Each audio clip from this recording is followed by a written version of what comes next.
So we'll pass it over to Bruce. Bruce, here you are.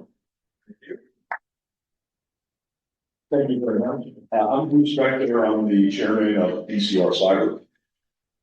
So I guess it's just push the button to get the slide to the next slide. Perfect. Okay. All right. So the reason we're here, obviously, is to improve the workforce and to get more people employed. That's our number one goal also. We're focused on cybersecurity. And if you look in Maryland, we really are at the center of the cybersecurity universe when it comes to governance. You've got the National Security Agency, you've got the National Cyber Command, you've got Happy Recruitment Grounds, you've got all the three-letter intelligence community agencies within 50 miles of City Hall. And that drives a lot of positions and a lot of jobs. So currently, CyberSeek has told us that there are 30,000 unfilled positions currently in the state of Maryland for cybersecurity. So what we've done is we were a bunch of defense contractors back in 2016, and we went with the state of Maryland on their economic development mission with the Department of Labor, Department of Commerce to Israel. And what the Israelis do is quite clever. They see a lot of threats. They're not in the friendliest part of the world. And they take those threats, they store those threats, they created what they call an attack generator, and they run the attack generator on a network simulator. And then they teach their warriors how to detect, mitigate, and remediate threats. That's what cybersecurity professionals do. The state of Maryland said, if we could get somebody to put one of those systems in Baltimore, maybe we could get some of these 30,000 people employed. So what we did is we actually invested and took that range, the original range, put it in Baltimore City, and the state funded us with an earned grant. I'm pretty sure most of you know what an earned grant is, but basically it's the embodiment of talent pipeline management, or TPM, and it looks at the project or the program for workforce development. What does the employer need? How can we fill it? And it's not just who gets hired, but it's what kind of training can be developed and what are the needs long term. So we started with 3 programs we call ICE-T, ACT, and COMET.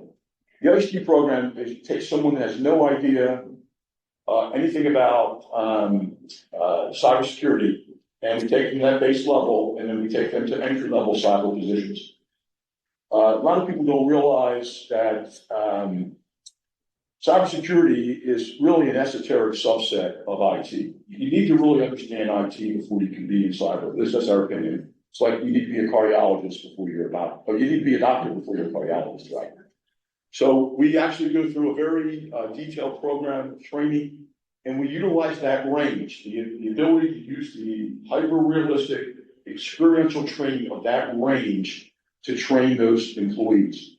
Now, this is I don't want to say it's revolutionary, but it's a very new, unique way of training. Some of the benefits from the standpoint of workforce development are immense. Some of you may have heard of the CMMC program. That is a program that the U.S. government is requiring every contractor with the Department of Defense, which is 380,000, to be secure to hold data within the next 2 years, where they will not be able to receive a government contract. That calls for a lot of assessors, cyber assessors. They're going to have to send people out to each of these entities to determine whether or not these are safe. Those are cybersecurity positions. To get a position as an assessor, these are very high-paying, very lucrative jobs. You must take an assessor's test. To sit for that assessor's test, you must have 2 years of cyber experience, unless you go through range training. If you go through the range training, they waive the requirement and you can sit for the test. That greatly expedites the process, and it allows programs like an apprenticeship program to go through and get someone ready to take that job in a relatively quick period of time, where you don't have to wait the 2 years. So that's an example of the benefit. The other program that we did has been quite successful. We call the ACT program. We took, under the earned auspices, a number of companies that were primarily focused on government contracting, federal, state, and local. And we looked and we said, look, what do you guys need to fill these jobs? And believe it or not, the number one requirement of these companies, these are pretty large companies, Northrop Grumman, Booz Allen, Hughes Network Systems, is they need diversity. And it's not that they need diversity because it's the right thing, which it is, but it's because they can't bid certain contracts unless they have the proper diversity profile. So we went to the community colleges, which are naturally serving underserved communities. And the training numbers that we got were phenomenal when it came to people of color, when it came to women. As a matter of fact, we've trained 2,000 people year to date. 1,900 have gotten full-time positions since we started. 68% are people of color and 50% are women. Much. We're actually very proud of that. So very proud of that. And that really is due to the fact that we work closely with the community colleges. So, and every one of these community colleges, we train their entire staff on the range, and then each year they send us 5 of their students to go through our program, and that's how we get them through. We get indoctrinate them to the employers, and that's how we get them employed. The other thing that we do that's very, very important, is very much a function of things we discussed earlier about how do we get the right training, how do we match the employer's requirements to be new employees' capabilities long term. And under the Talent Pipeline Management Concept, or TPM, what you do is you develop training that's vocational, but you take the input from the consortium. We meet monthly for a couple hours. Each one of the technical staff tells us the most current threats. We then develop vocational capabilities to address those threats. And the students that are going through our program are ready to go day one as entry-level cyber folks rather than trainees. So I don't want to spend time on that. It talks about the training. The program that we have addresses multiple types of entry-level and mid-level training. We do interns. We are in a registered apprenticeship program. So of the 2,000 students that we've trained, of the 1,900 people that we've actually gotten full-time jobs, about 60 are apprentices. So it's a relatively small percentage. And we can probably talk about why that is in a few minutes, and I suspect there may be some questions about that. But the apprenticeship program that we have is very successful for the function that we do. We do an intelligence data analyst, where he learns to, on the range, to simulate threats that may come, and from the penetration testing perspective. Some of the restrictions associated with a registered apprenticeship program have inhibited the program, but I think they can be dealt with, and hopefully we can have a discussion about those issues as we go along. So the career training, the process, the concept is you start as an internship and then you move to the apprenticeship. And the reason we say that is you can't be raw in cybersecurity and become an apprentice. You must have that basic IT knowledge. You must understand the concepts of information technology. That lends itself well to internship programs, to earn programs, to the programs where we have these boot camps. Once you have that, then you're in a position to go into an apprenticeship type of program. But you must have that base knowledge because it takes about 15 to 20 weeks to get started. And that expense, our employers have found, is not worth paying. It's better to find guys with some IT background and push them into the cyber arena.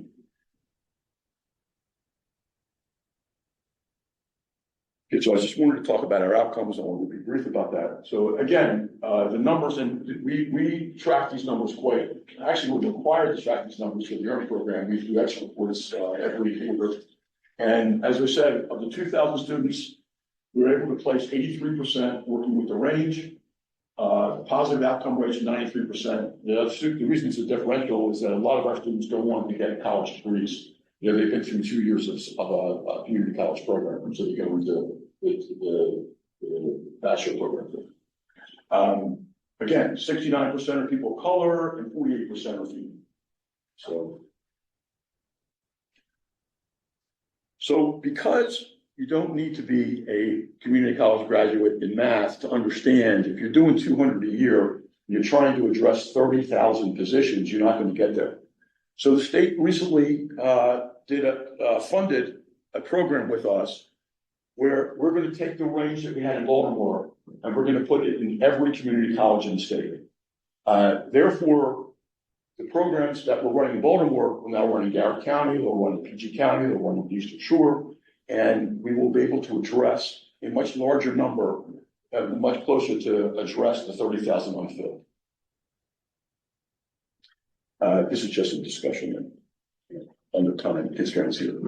So the focus of this program, we're calling it the Cyber Workforce Accelerator. Again, it's to address the 30,000 vacant security jobs. This program will allow the community colleges to be a major component of a registered apprenticeship program, a registered apprenticeship program's apprenticeship sponsor. The experiential training that was available in the range will now be in each of the schools. That is easily integratable into a apprenticeship program, and it will expedite the apprentice going from an apprentice to the position he's trying to acquire.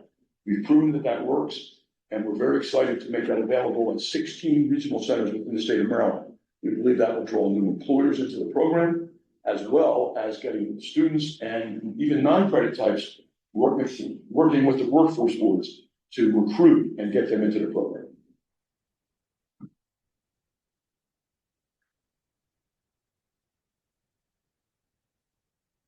Okay, so what I did want to do is certainly field any questions. I wanted to introduce you to our government programs manager, who's Kadisha Lovelace, who was one of our first graduates. She started with the program as an intern back in 2018.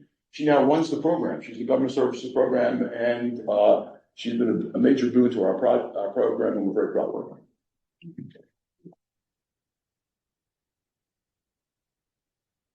Thank you. Good to be here. So just a brief background about myself before we get into questions. Yes, so my title is the Government Programs Director and Assistant Administrator. Prior to graduating from the program, I worked in retail and fast food. So just nothing that had anything to do with IT or cybersecurity. I also do not have a college degree. So all of that, I had, customer service, transferable skills, so that I was able to use that into, future career. So graduating from the program, I was able to get my CompTIA A+, Network Plus, Security Plus certifications, as well as additional training. And now I'm able to help other students be able to acquire those certifications and be able to assist them in their journey. Those with different backgrounds, some have college degrees, some do not, and we're all in the same goal, and they're able to get these positions in cybersecurity. But other than that, does anyone have any questions regarding what we discussed, IC program, cyber ranges? We're open. And this time we'll get Mike to ask. Okay. Everybody hear us? I'm not using a mic. So we're, okay. So thank you both for your presentation. Senator Arthur Ellis, Senator Maryland. So you mentioned earlier placing these students into these companies that are required to have a diverse workforce. So when these students, I don't know if you can answer this, or let me know if you can, when these students go into these programs, are they just used by the companies to get the contracts and then put in a corner someplace, or they're integrated into the workforce? They go through that all the steps that you had on your earlier chart as far as internship, apprenticeship, and into a meaningful career. Senator, that's a great question, and I want to tell you why. The people in this room that are doing workforce development, I think if you don't understand this, I hope that at some point in time that you'll get this. When it comes to government contracting, particularly federal government contracting, which is far and away the largest portion of the IT segment in the Maryland area, there are bids regularly in the quantities of tens of thousands for full-time equivalents, FTEs. Those are full-time positions. Those full-time positions have distinct requirements, certifications, certain level of education, certain experience, things that would make the person competent. In addition to being competent, which is the most important function of that function, they need to be diverse because they can't bid the government contract in a hub zone unless they live in a hub zone, unless it's got a certain demographic for people of color, be it an 8A contractor or some other capacity to fill that job. They need to be diverse. It's not just a position where because they meet that demographic, they get hired. They've got to be proficient. And that's the challenge of workforce development in Maryland. And programs like EARN are making this happen.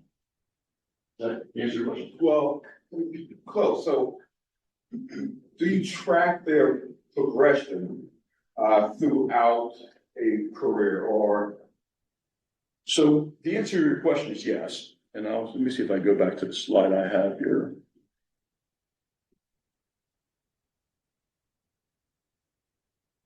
So what happens is when a graduate of our program goes in our program, they become an alum, and they're offered training as time goes on.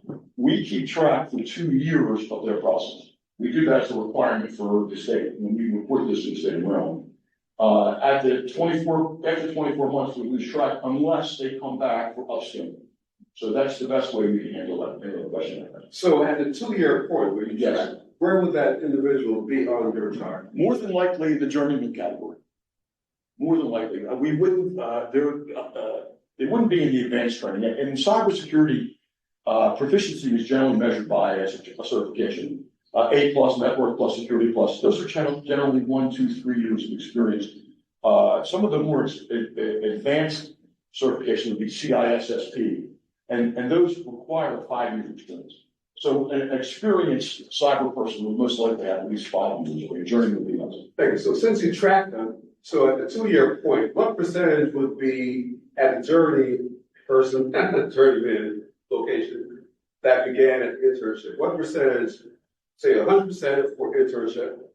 It's not 100%. It's not 100%. It's probably between 60 to 70%. Okay. We do lose about 30%. Okay, that's good. But they do get the entry level position, and they leave either the work's too rigorous or they don't. They try to some other direction, but we do not keep. It's 60 to 70%. Okay, great. Thank you. Other questions? I'm just wondering about your retention at different stages and how you're Michelle Boyle with Fire Workforce Development. Interested in retention at different stages and how you're keeping in touch with folks long term. Great. So I'm going to let Kadisha give you some of the mechanics because she has the caseworkers all over for Kadisha. But basically, from a retention standpoint, we are focused heavily on outcomes. So we don't get another grant unless we meet the outcomes. They'll give us $250,000. We'll train 50 people. As soon as we get 40 employed, they'll give us another grant. If we don't get that 40, we don't get the grant. So there's business motivations for us to do that. So we have caseworkers that work regularly. But I think maybe Kadisha, maybe you can shine some insight on how we track and what we do to keep track of what's happening. Yeah.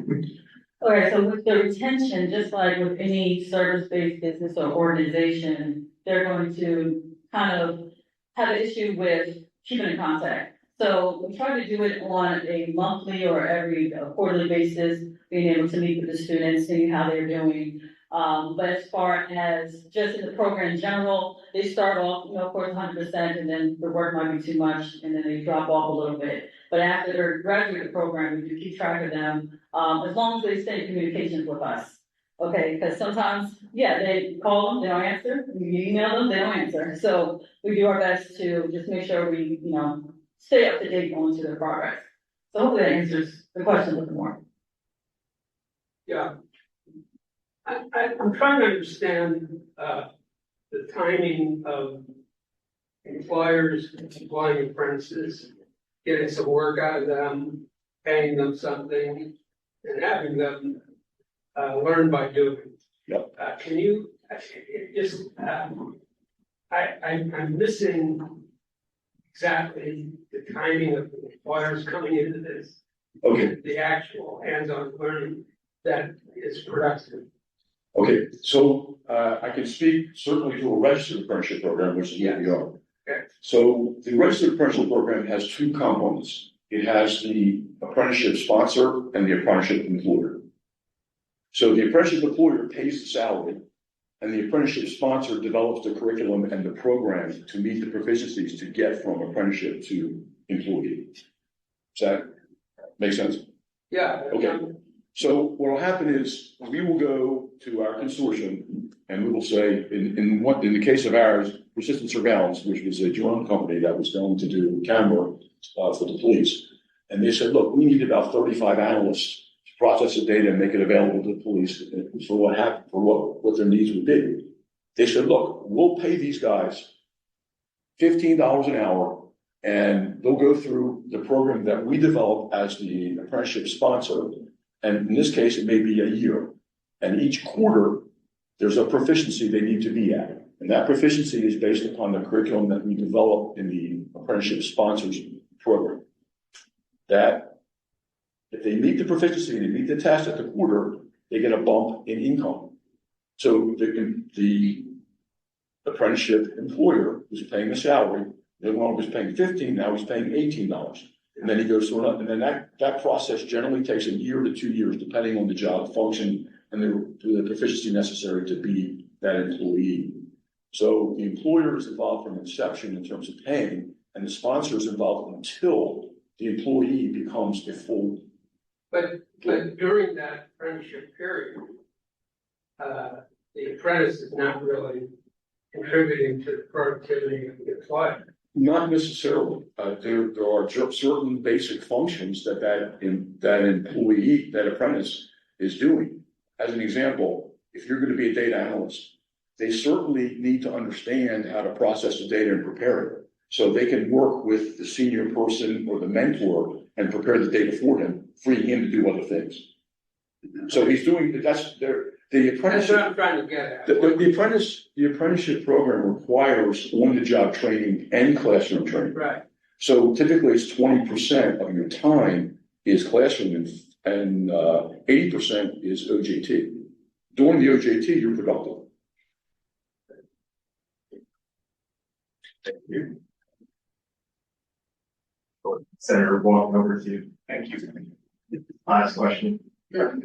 So, Bruce and I had a chance to talk yesterday, which I really appreciate. I want to tease out an issue that we talked about. You mentioned that in the cybersecurity world, folks need a certain level of basic knowledge.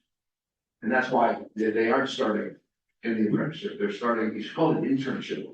Typically, it would be an internship. It would be a program where they would not be paid. They would not be receiving income. Okay, but they're working on the job? Not necessarily. It's typically, from an earned perspective, it's a sweat equity. You know, they're working at, like Kadisha was working at McDonald's. She was working in fast food, and then she was studying in the evening or studying when she had free time. Okay, so the internship is basically their studying. The internship would be an immersion into the workplace, because they would actually see the workplace. They would come to the workplace and they would be involved in the functions of the work. In the cyber, not in. Certainly in our program, but typically in any approach. I'm talking about your program. In our program, an intern may or may not receive money. Okay. It may or may not. Okay. The basic academic stuff that you say people need, they're not willing to pay. The employer, your employer is not willing to pay for, right? I think there's certain basics that I would say that's an accurate statement. Yeah. Okay. This goes to the issue again you and I discussed with yesterday. Is we can pull it back into high school. I mean, that's the whole point of the blueprint. We're already spending the pouring money in schools for the blueprint. The money is there to provide that basic academic training from the public school system and not having the employer have to pay for it. But when you and I discussed it yesterday, I want to let people hear this. Evidently, on government contracts, federal government contracts, there is some restriction on folks under 18.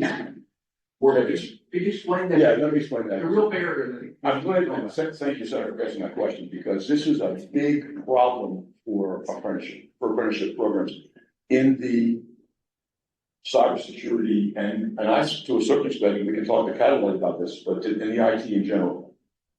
In the state of Maryland, and I'm not sure if it's national, but certainly the state of Maryland, a minor is not allowed to enter into a contract.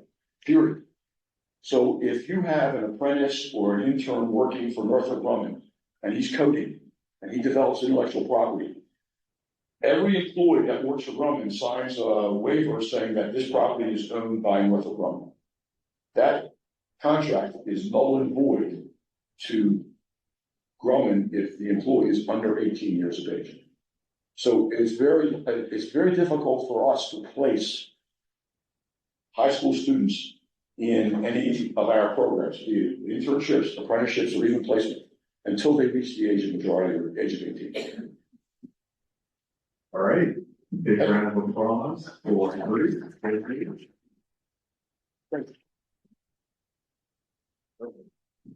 And next up, we have Acquia. Here you are. Hi there, folks. How's everyone doing today? Nice to meet you all. So, give me just 1 second here to move forward.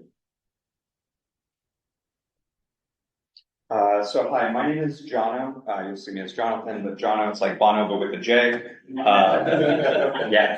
This works really well if you realize that there are 4 other Johns in our 50-person consultancy, so I'm just the other one. Nice to meet you all.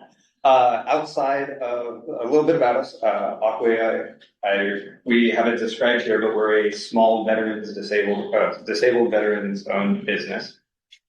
We focus largely on federal contracting, and one of the reasons that I love this apprenticeship program is because by proxy, a long time ago, I was an apprentice through not a program, but someone actually taking a formal investment in me. We're going to talk a little bit about what our program is. I'll share a little bit about my story as well as Mac, our first graduate's story. We're going to talk about some of our challenges that we've had questions about here, especially when it comes to experience and what we're looking to do.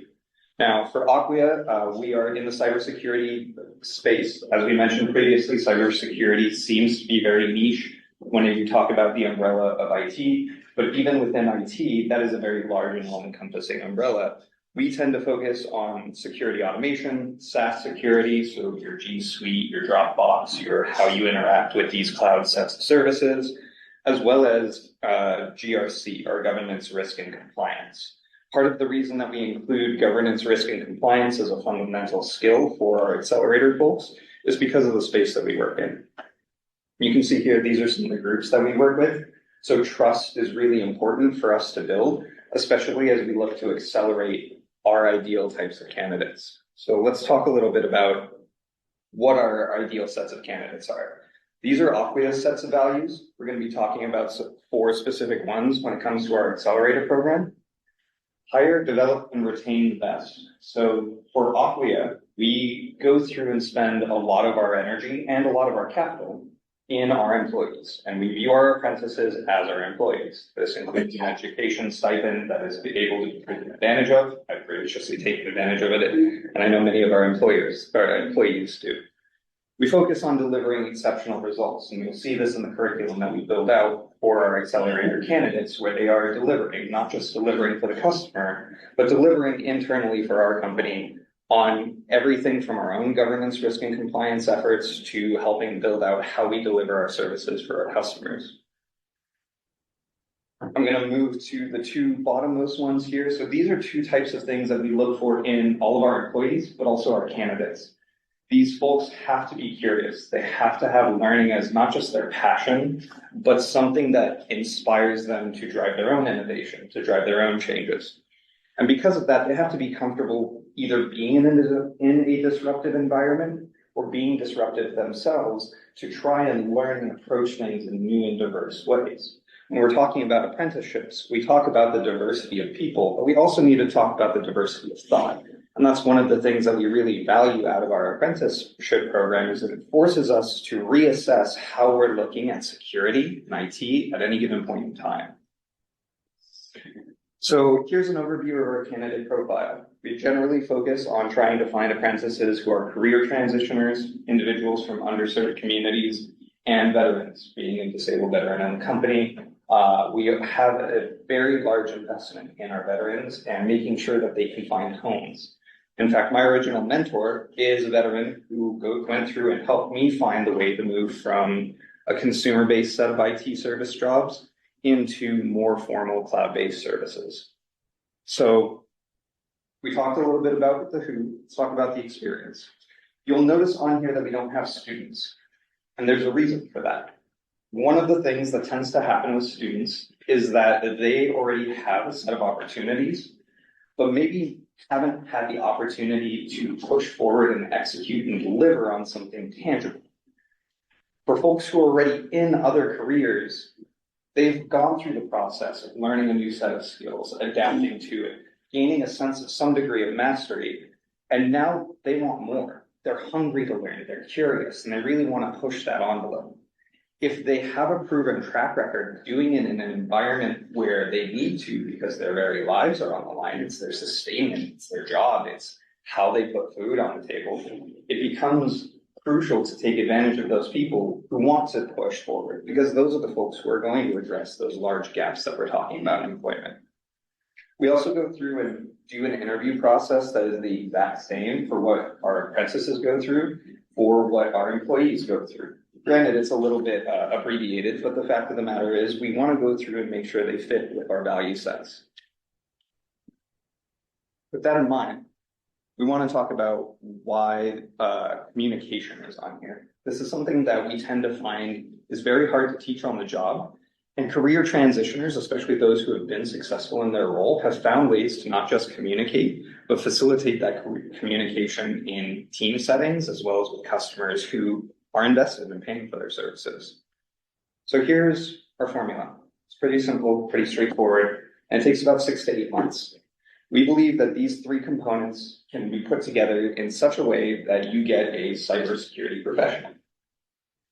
First, we start with paid apprenticeship. This is 20 hours a week, $25 an hour, and they work the same set of schedules that we do. We're a consulting company, and we work with customers, and so in that way, we employ them to also work with us on customers. Now, that being said, they don't work with all customers. We obviously have to scope it for our customers who have certain eligibility requirements and things of that nature, but we want to make sure that our apprentices have that ability to transition into a set of work that they're actually getting paid for, because that investment, that skin in the game, goes further and helps build in retention.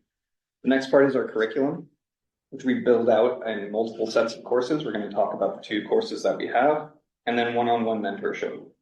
With the mentorship portion, I do want to point out, you'll see our mentor profiles there, but that mentorship is crucial from the interview process, from being the people that are on the customer delivery and being the active mentors for these individuals, all the way to when they are hired, being the actual mentor for their career trajectory as well too. And so there's this continuity after employment that says that you know who you're working with and that investment's there right out of the gate. So let's talk about the paid portion. We consider it part-time employment. We know many of our people who go through this process are either juggling their own either schooling for later degrees or are going through and working part-time. We had one person who was working a real estate job at the same time while also delivering. And we do this because we recognize that we want to pay them for their time, but in our current market and with the conditions of the economy, we can't always meet their needs. And so we try and build the apprenticeship around this idea that we expect them to be spending time working somewhere else as well too. And we also want to be able to support their performance there. We also go through and focus on our company offsites. And these are times where we all come together in person. We're a largely remote company. And so the in-person collaboration is super important for us to be able to build and invest in those relationships. You'll notice it's a 6 to 8 month time frame at the end of which we have the opportunity to hire based off of performance and graduation for full benefits and equity in the company as well too. Diving into the curriculum, so we have 2 predefined sets of curriculum. Let's start with an on-ramp and an IT boot camp. This is about an 8-week portion for the IT portion.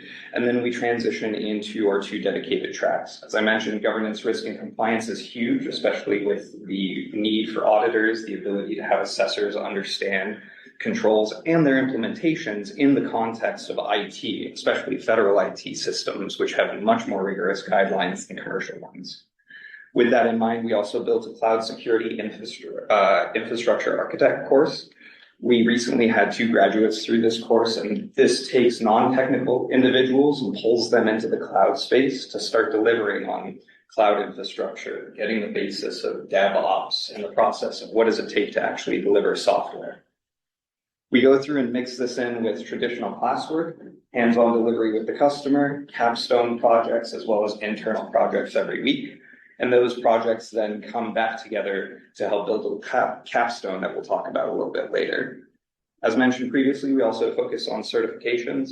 So we're an AWS partner, but we encourage some foundation of cloud technology, some foundation of IT technology, and mixing that in with the understanding of what's needed for the federal government in order to be able to be compliant. Let's talk about the mentors. So the mentors that we have are all employees. They're all delivering, and they have a proven track record with customers that says, we know what we're delivering and we know what the customer wants. And so the hands-on experience translates to a very large likelihood that that person is going to be deployed on the customer full time come that 6 to 8 months. We go through and make sure that there are regular check-ins. Those check-ins go through and include everything from how you're doing, your trajectory, your ability to study, and we focus a lot on learning styles. So with all of that, let's talk about the capstone project. This is a real hands-on project that focuses on either benefiting our customer or ourselves. This is everything from assisting on an 800-171 internal audit to make sure that we are performing at that level and delivering in that way. It can be a lunch and learn where they take a tool or technology that they've learned and present it out to a larger group of people. We also then go through and do an internal presentation that does a deep dive with senior and principal staff to make sure that they're meeting that assessment for delivery. So that's what our program is. That's why we target the groups that we target and how we pull them in. I'd like to turn it over to Mac to talk a little bit about her experience, and then we'll open it up for Q&A. Thanks, Jono. Hi, everybody. Good morning still. I am Mac Wertenberger, like Jono said. I am our very first Accelerator graduate. I was the canary in the mine as long as I was still alive, and we were not starting up too badly. I guess I'll start where I began. Obi and Khadija, like, so great to hear your stories, and I see so much of where I was and your journeys as well. I was a track and field coach for the NCAA for 13 years. Went right out of school. To say that I had absolutely no tech skills, I knew how to work a stopwatch. That was about it. I hand off my phone for updates. My computer was woefully unupdated and horrifying. And I realized that career, while we need more women in cyber, there are even less women in intercollegiate athletics. There weren't a lot of opportunities for me. And so after over a decade, I realized, hey, my 10, 15, 20-year plan is not looking the way that I want it to. And I started to look at other career paths that could help me. Kate, you used the term form generational wealth. The kind of opportunities, safety, security that would help me and my family be secure as I age and as we age. And that wasn't coaching. So I started to look around it and it looked like cyber. But then getting into cyber is really, really tough. And I'll be honest, I got really lucky that Acquia was looking to start this accelerator program when I was looking to make my break into this industry. It was a really tough transition to go from in-person all the time, non-technical to technical. But as Jono laid out, I think what we've done is build a curriculum that allows anyone to plug in. And there's some real benefits to jumping into cyber. You know, I think one of the things that I talk a lot about with other transitioners that have worked in healthcare or in retail, you bring these amazing soft skills in. I didn't know how to update my iPhone, but I knew how to lead groups. I knew how to balance budgets. I worked with budgets up to upwards of $1 million in intercollegiate athletics. I didn't know how to do Kubernetes, but I knew how to do lots of things. Acquia took a chance on me as our very first one and has now built a curriculum that supports all kinds of people, veterans, women. We've got first generation college graduates. We've got second career starters. We've got English as second language people. But all of them bring these really amazing innate soft skills to our roles. So you teach them the tech stack, you teach them the skills, they get on the job experience. I specifically support CMS just down the road in Woodlawn. I work in zero trust security, which is a widely misunderstood security framework, which is great for me because no one knows it. I was able to learn it really fast. Now I know it really well. But I also know how to do it on the federal level. I know how to do it for our customers. Our other cohort graduates know how to do it in that space as well. Amazing things that I got were not just the mentorship like John mentioned, but the network. I am now plugged into a company of almost 50 people that I know I can ping on Slack and say, hey, I'm trying to build a Slack bot. Can you help me? And they do. And that is something that goes beyond just Acquia. It's getting into this industry, finding a foundation to have confidence, finding that foothold, and then like you, Obi, go from there. You can do anything. So it's been a really exciting transition for me, and I feel really optimistic for the first time in a long time about what the next 10, 20, 30 years is like for me. So thank you. We will open it up for questions.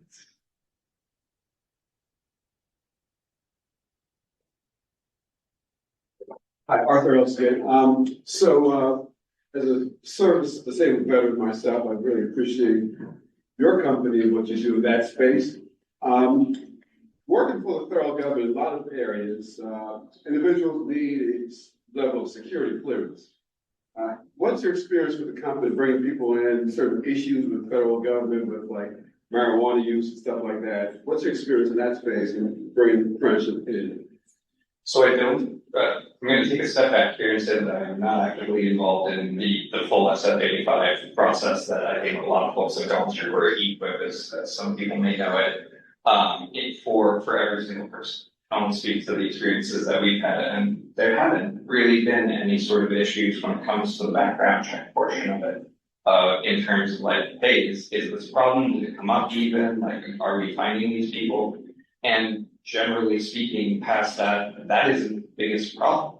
Problem is the availability of customers, in this case, federal customers, public space customers, willing to trust us that the person we're putting in this associate level not only meets the customer's needs, but meets the general public's needs in providing this service. So I think the bigger challenge is, do we have a role that supports the person when we found them? These other systems like the background check process, the building for public trust, and then eventually things like secret or top secret, which are on the radar for folks, but really depend on our ability as a consultancy to actually provide those opportunities to get to that point where they actually need those types of clearances to deliver on certain types of work. Going back to the point of assessments, right? Not all assessments, as I understand them, require a secret or top secret clearance. And so there's opportunity there for people to understand how to assess frameworks, understand control families, understand their implementations, and build up to those systems that require that higher sense of scrutiny. The mitigating factor is we're the employer. We are the ones most invested in these people. And so if you're asking to trust us, it's on us to provide the other end of that point to you as part of our service. And this is part of the reason why we look for folks who have a proven track record in another career, because those folks understand that responsibility, especially our veterans. Thanks. No problem. Other questions? If there's not, I'd like to share a story. Right, last story. The accelerator program, I'm very blessed to be the lead of, but a long time ago, someone took a chance on me. I don't have a college 4-year degree. The role that I was found in was I was building out a network and security sets of system for a small and medium business. I knew how to set up Wi-Fi routers, I knew how to change hard drives, I knew how to install operating systems. I learned those in high school by having an opportunity to just do that in the computer lab. To your point of how do we have that investment available made earlier? More opportunities to tear apart old hardware and invest in new hardware is a lot of fun, especially if you can thermite like 30 hard drives. That's a lot of fun. But I had to have that initial experience to then be able to go to Geek Squad, to then be able to take my Geek Squad experience to the small business and say, hey, I can help you out with your NAS. I can help you run 60,000 feet of cable in your new warehouse. I can do these manual jobs that don't require public trust, to eventually build up to the point where my customer service skills came into play, my ability to understand network architectures because I physically built them. Those are the things that got me into data centers or even into cloud to understand those sets of techniques. So again, career transitioners are some of my people. I consider them my people. I hope that many folks out here consider that as well too. But it takes a chance. It takes a risk.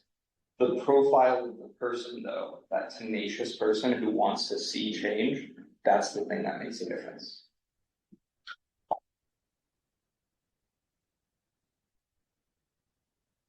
That's a wonderful place to take our next break. So we've got 10 minutes.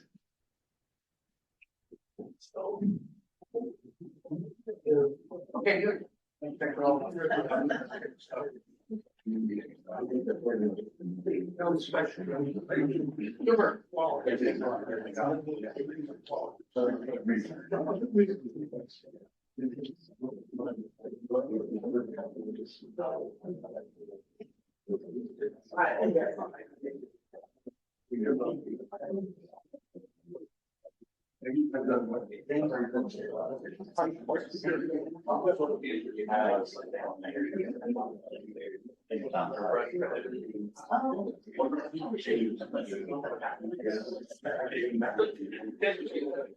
Regulations. Okay, I didn't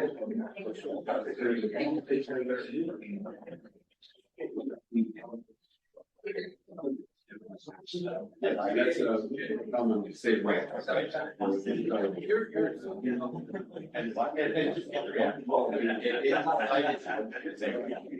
I wish it could have been.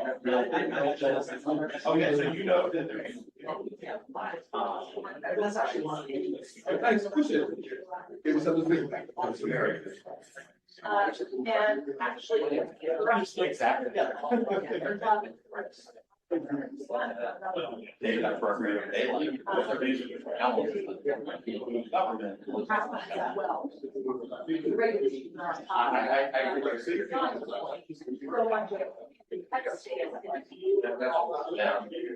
Regulations. I don't see it. You're actually, I don't like it less, the same thing.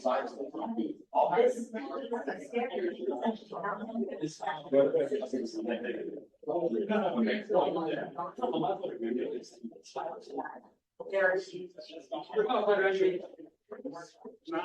Right, unless specific.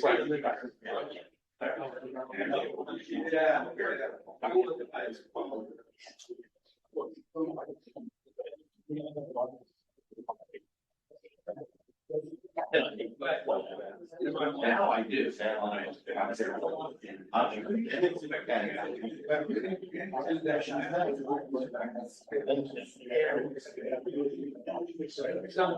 Well, So, I mean, you're sensitive.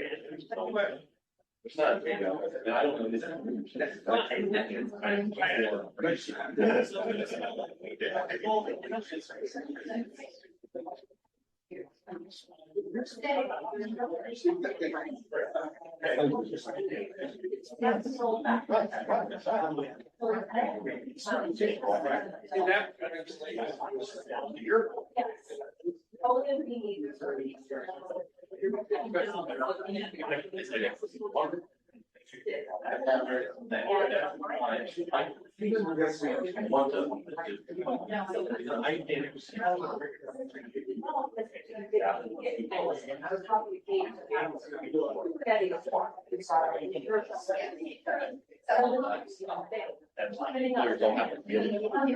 These guys are great. You know, one of your.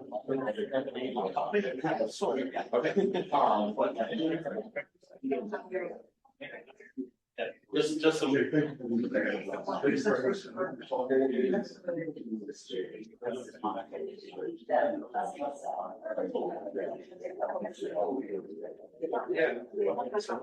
you know what they were about.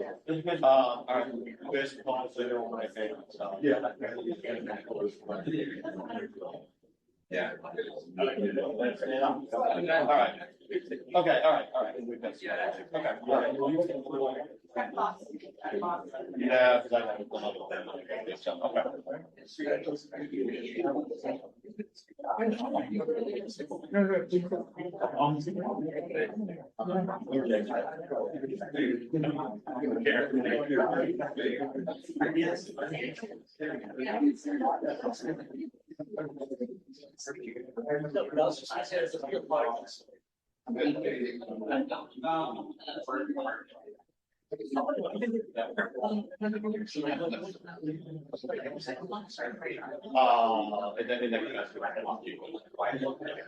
I think that.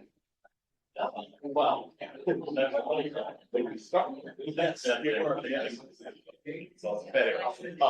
When we started, I was sort of sad when I went away and came back. And I came back to.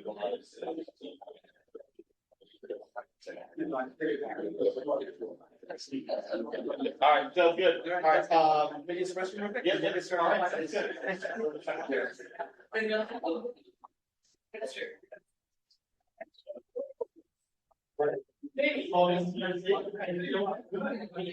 All right.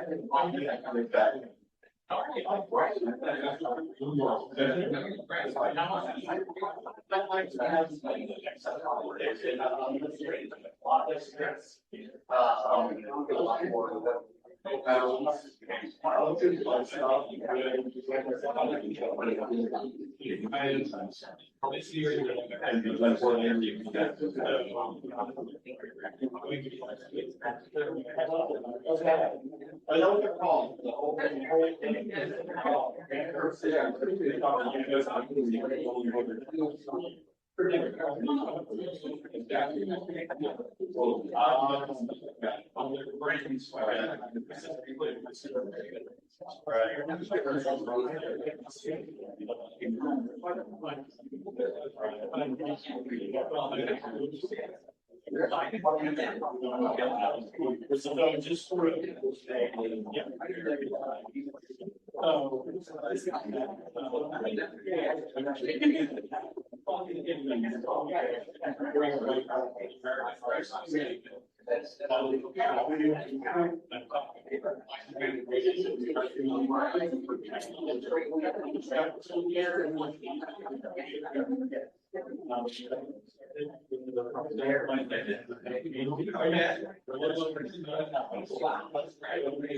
Everybody's on you.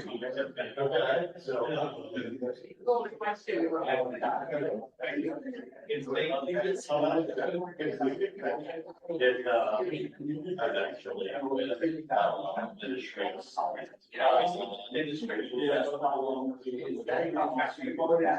yeah.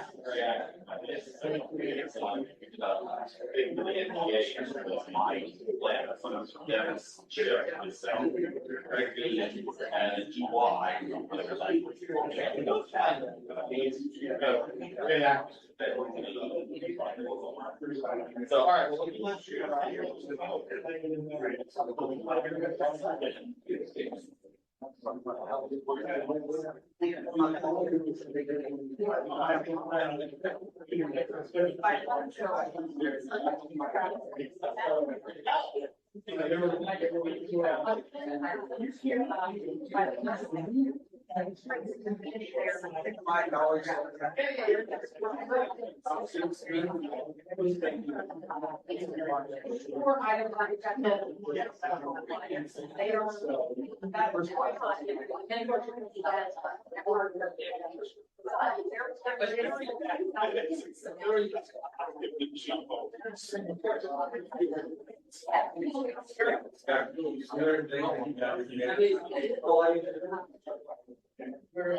I've been doing stuff that no.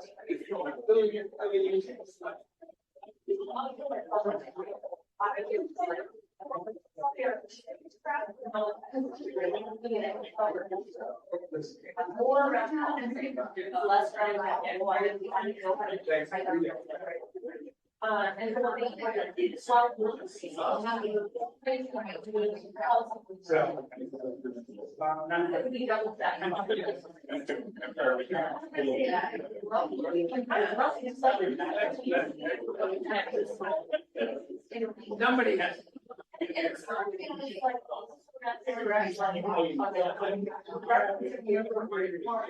And then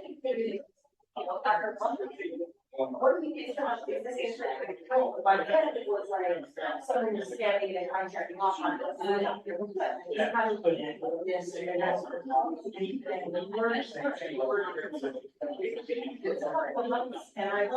I was definitely earning myself. I would say that's what right now,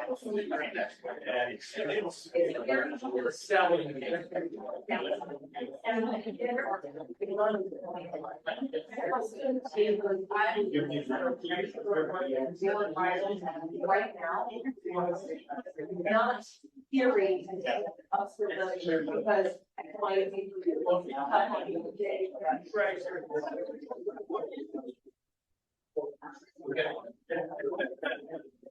No, I respect.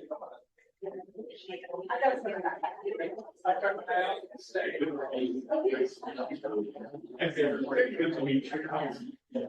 See you soon.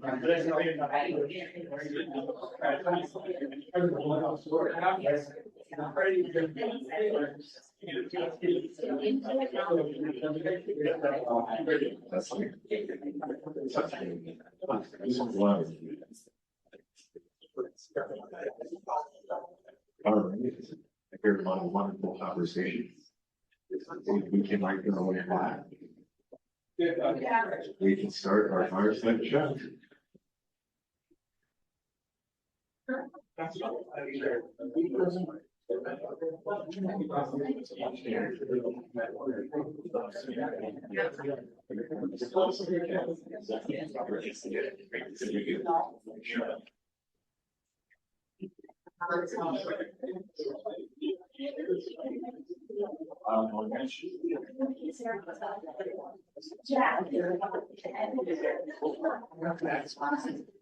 I'll stand over here.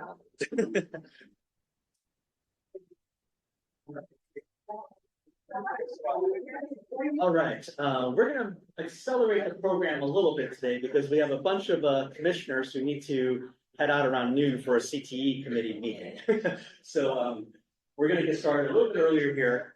And so today we have a special guest, right? And I had really asked Secretary Michael Leahy, who is the former Secretary of Department of IT and the CIO of our state, and also the former president of NASCIO, the National Association of State CIOs. And one of the reasons why I wanted to invite Mike here is because he was really one of the early pioneers and thought leaders around trying to get an apprenticeship program going in state government. We actually probably met in 2017, 2018. I remember we talked about apprenticeships, we talked about tech apprenticeships, and I think it took probably 2-3 years later before 5 years later, it took about 5 years to really actually get the program launched and running within our state. I also want to kind of give a little bit of a shout out also to Christopher Shanks here, who was also Governor Hogan's chief legislative officer and also senior advisor, who also had an important role to actually really do the blocking and tackling to be able to launch this pretty innovative program within our state. And so first, maybe Mike, maybe give a little bit of background about yourself, because he's truly the definition of a public servant. So please. Thank you so much. Great to be here with you all. And as he said, I take public service very seriously. So seriously that although I've always viewed myself as an entrepreneur, I have taken at least 2 years out of every decade of my adult life to do public service. So I was the first director of the Medical Biotech Institute at the University of Maryland. I was the land use officer for Anne Arundel County. I was the city attorney for the city of Annapolis. And I had the pleasure, along with Mr. Shank and a number of other amazing people, to be part of the Hogan administration. And so I have always taken the concept of service very seriously. And although we say the world is revolving around each of us having our self-interests, I think we all discover that our self-interests ultimately come down to serving a higher purpose over ourselves. And with that, Thank you, Mike. Well, let's start really right off. What motivated you to consider implementing an apprenticeship program at the state? What were some of your goals? so several things. I know you've all noticed over the last few years that the cost of going to college has become astronomical. And something I learned from Jacob here was that although opportunity isn't evenly distributed geographically, talent is. And so I was very interested in finding talented people that could at least begin their careers in public service, because they would not only be gathering skills and becoming adept at doing particular jobs, but they'd be doing it in the public interest. And it struck me that there are numerous very talented people who aren't aware of their talents because they've just never even thought about it or approached it. So we have the silver tsunami that they have in all industries in the state. More than half the people in the IT department when I left could have retired if they chose to. Most of them are staying because they're servants. But we have to start bringing in younger people and people with different experiences. So that was the beginning of that concept. And, 5 years, Mike, I mean, what were some of the obstacles and challenges you had to overcome to even get to a pilot? Well, the biggest challenge was me. Mr. Shank can tell you, I tend to speak my mind not as politely or with concern for others than I should at many instances, and bureaucracies move slowly. So concept like this, which by the way, the governor was wholeheartedly in favor of, and in fact removed the need for college degrees from positions in Maryland, takes time because most apprenticeships are to bring people into a training program to then work in industry. We were specifically looking for ways to bring people into government to work in information technology. So it's a slightly different paradigm than what folks were used to.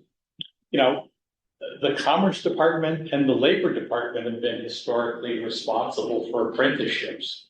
And they wanted to make sure we weren't going to run afoul of their methodologies or the ways that they had gotten successful programs off the ground for the state. And so there was a lot of negotiation, a lot of back and forth.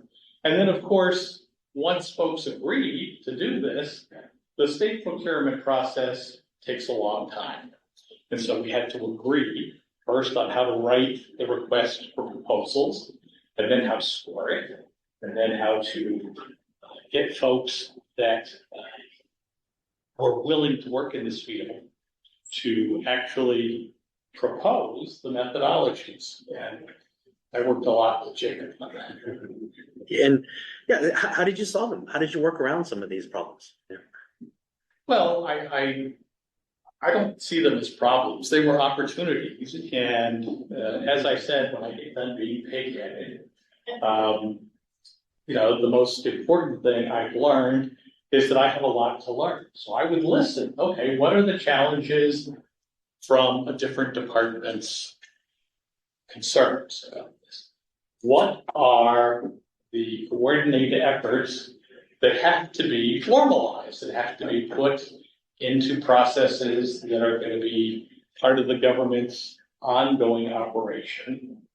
And then get those folks in the cabinet and folks in the governor's office to first agree on the strategy, then on the implementation, then doing the procurement. And the problems, as you put them, are normal problems. It takes longer to do things because folks in government tend to be overworked and understaffed.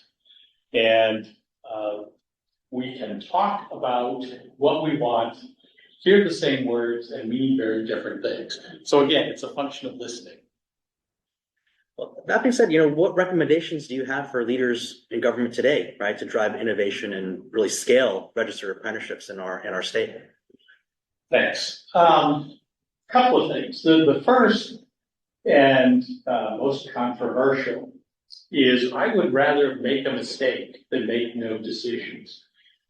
You've heard about agile methodologies in IT that you want to fail quickly so that you don't continue down the wrong path for an extended period of time. So don't be afraid of failing. The only time you fail is when you don't learn something from what didn't work. Second, we all in bureaucracies have the urge to stay in our lane and attempt to make certain that we aren't raising concerns for other people because everybody is so busy.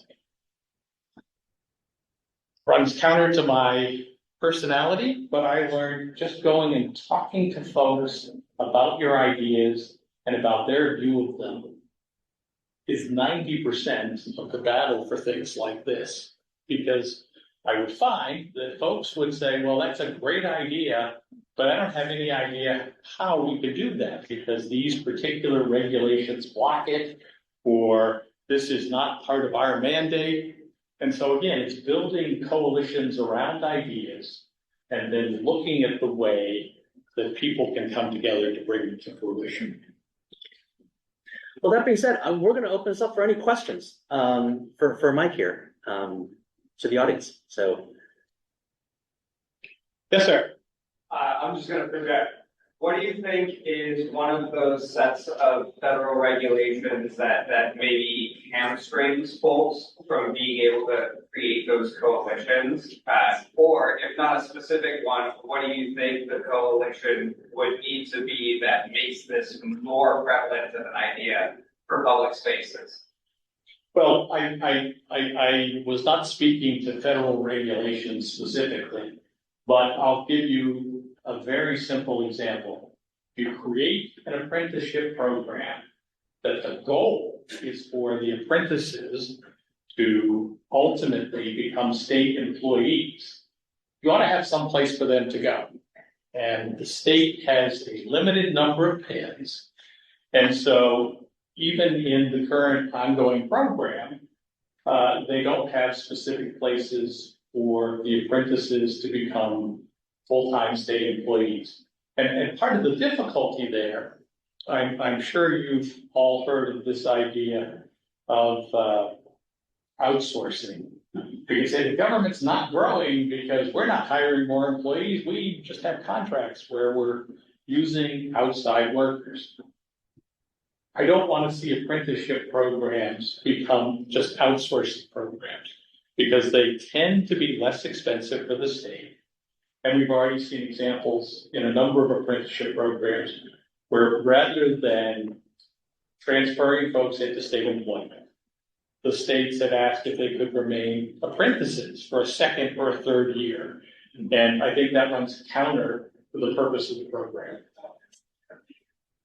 So just to wrap bubble around that, we need to then have the positions that we're promising that they can qualify for available for them. Right. They may not exist today, but we should establish that they will be available, or the person will leave the apprenticeship program after a set time. We don't want to create these ongoing contractual relationships where people do not meet the intention that they had of becoming state employees. Senator Risco? Yeah.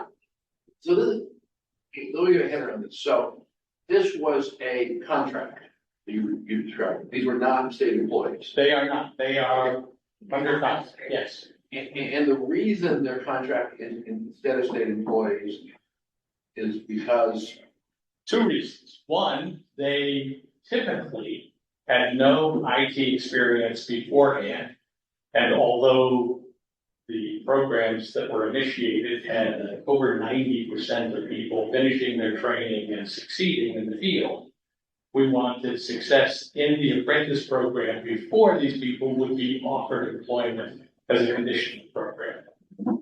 Why? Because principally, we want to hire people that are competent. It's an OTJ.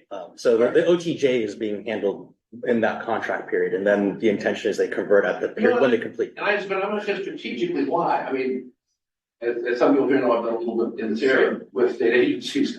And there are other state agencies that have apprenticeship programs themselves with state employees, where the apprentice is a state employee, the Department of Transportation, I remember 3 years ago, asked for, in the budget conference committee, asked for 50 additional pins just for apprentices, and we put them right in. Right. So I'm unclear why your agency is contracting it out. Forward.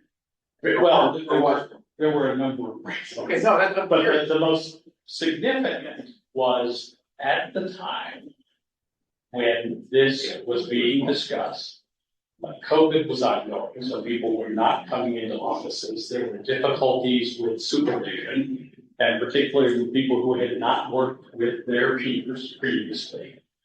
Second, the Department of Budget Management, if you'll remember, from 2018 through 2021, cut the number of employees that do it, and these people were to come to work for do it in theory.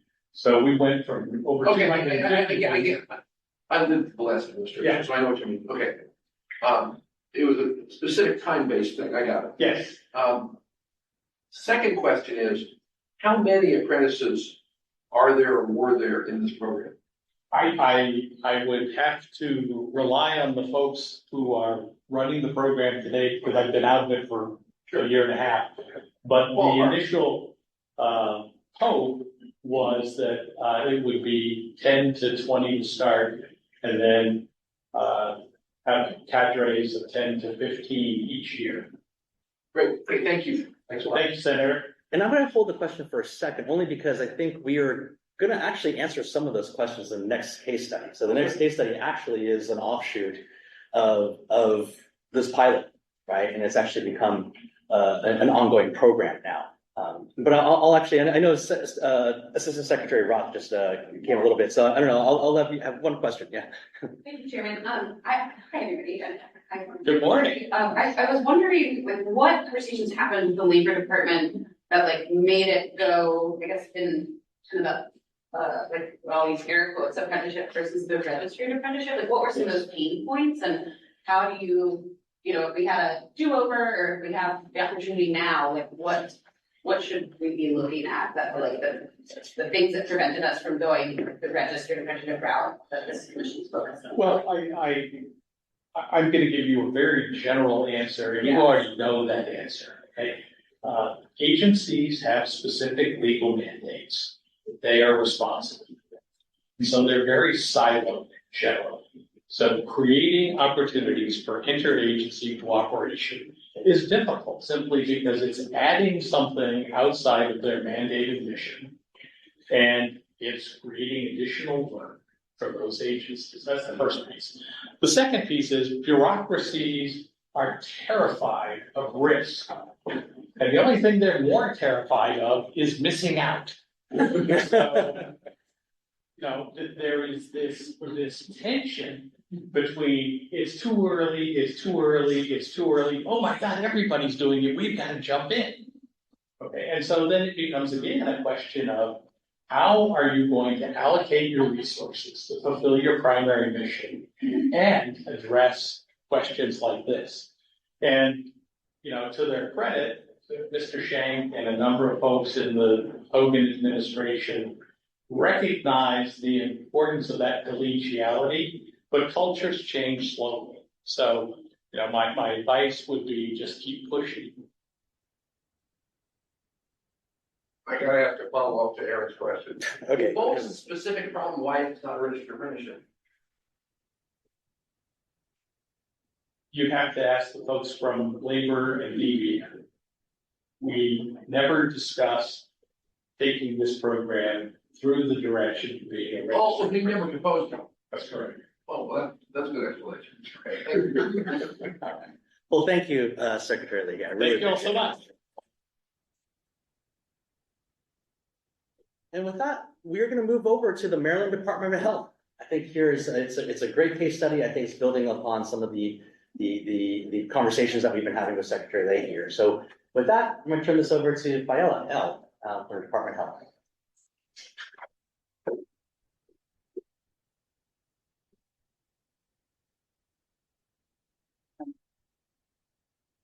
Yeah. Good morning. Morning. Yes. So my name is Elle Tony. I am the assistant CIO for MDH, as well as the chief portfolio officer. Under my purview is the enterprise program management office. So I manage all of the project managers, business analysts, architects, developers, UI designers, way more than I should be managing, but very large team. And within that portfolio, there are a number of major IT development projects. I manage both Medicaid and non-Medicaid projects. I have probably around just shy of 20 major IT development projects, as well as some sprinkling of larger projects. And back in 23, keep me honest, 22, 23, feel like I'm bidding now. We were kicking off one of our large projects for Medicaid, which was redesigning our Medicaid provider enrollment application. And one of the problems that we were facing wasn't a today problem. In terms of staffing up those resources for that project, that was probably going to be the easy part. I could go out and buy contractors. The good thing about running a Medicaid program is you got money. However, one of the problems that I was trying to solve for was what happened after we were done. Being able to support that application post-deployment was something that our agency did not have the staff and expertise in-house to do.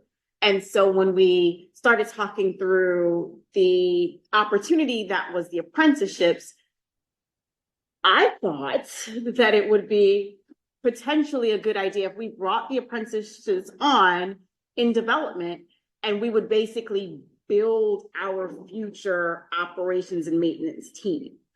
So I think we started out, we asked for 14 apprentices. We currently have 11 that have been on board since 2023.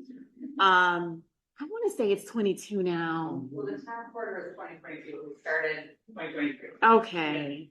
All right. But they've been on staff for around 2 years now. We have a really, really experienced team of developers and architects who mentor and train the apprentices, which is particularly why we've had as much success as we've had. I'm not going to brag, but my team does not play. They expect results, and you either produce or you don't, and they give you a chance. They try, but if you can't come with the work, you gotta go. And so they've been very, very instrumental in making sure that all of the apprentices have proper and appropriate mentorship and training, that they have an opportunity to learn and to be able to contribute as active members of the team.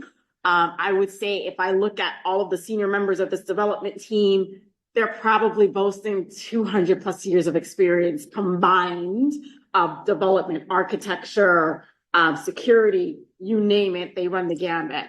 And so far we've had a number of really, really good success stories where we have some of the apprenticeships even moving on to lead teams and becoming leaders in that space themselves. And I think that's really, really a testament to the training that they're receiving, as well as the added support that they're getting in-house. When I look and think about the apprenticeships that we could potentially leverage across the state, one of the major gaps that the state really has to make sure that we're able to fill is being able to partner the apprenticeships with mentors in the state who have that expertise, because they're not going to be the people who can do work without guidance. And so you have to make sure that you're partnering them with good people, not necessarily state people, but good people who have the time, who have the expertise to mentor and train. Almost there. Kate, anything from you? This is an example of the McAllen and the Maryland Department of Health leveraging the Integrated Workforce Solution contract, which is approved by the Board of Public Works. It is available to expand tech apprenticeships in the state. And I did hear, there was a comment earlier about, apprentices not remaining contract apprentices for life. I fully believe and looking forward for them to be able to transition into state staff. However, what we have been able to do too is within the apprenticeship program where we've identified people who have stood out, I've worked with Kate and Catalyte team to increase rates within the contract to ensure that we can support the growth that the team members are exhibiting, but also provide an incentive to stay with us because I don't want them to leave before I can make them stay employees. So, we also have Ricky, one of our apprentices.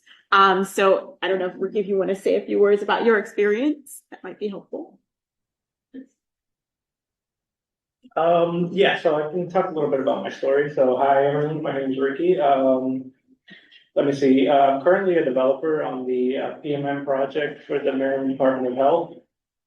I come from a non-technical background, so I was working at a Whole Foods. I was a manager at that Whole Foods. I was managing anywhere from like 25 to 30 people at a time. But I knew it was going to be easy to move up and just get my own store, but I decided that wasn't what I wanted to do with the rest of my life. I knew I had a passion for technology, but at the same time, anytime I go in and look for a job in tech, it was like, you need a degree, you need 3 to 5 years of experience, and it just wasn't something that I had. But also while looking for a job, I found Catalyte. And in Catalyte, where it fit I fit the description perfectly, like someone that's passionate in tech and wants to go get into tech without a degree and stuff like that. So I took a leap. I took my job security that I had with Whole Foods, and I just decided to go with Catalyte. Let me see. The Catalyte program, I mean, it was tough for me just having a kid. I had a 1-year-old. I had bills I had to pay and stuff. So it was tough for me to just not have an income. So I had to work the Catalyte apprenticeship, and then also have at night just go into Whole Foods and work there. Eventually I graduated. I went onto the bench where I went to, I stayed there for a little bit, but I was given the opportunity to go to the Maryland Department of Health on one of their projects where like now I'm actually leading one of the UI teams. So it's about 5 of us now, 5 developers, where, yeah, we're just working on a bunch of features now. We're in our 4th sprint. And yeah, that's all I got for my story. If you want to open up for questions. No, thank you, Ricky. I appreciate that. Anything else we can share? Questions? Yes. I just want to make sure I can clarify. So you are an MDH employee or you're a colleague? Which one? I'm an MDH employee. Ricky is a Catalyte apprentice who is working on one of our projects. We have a contract with Catalyte to supply, I think the contract has 14 resources. We currently employ 11.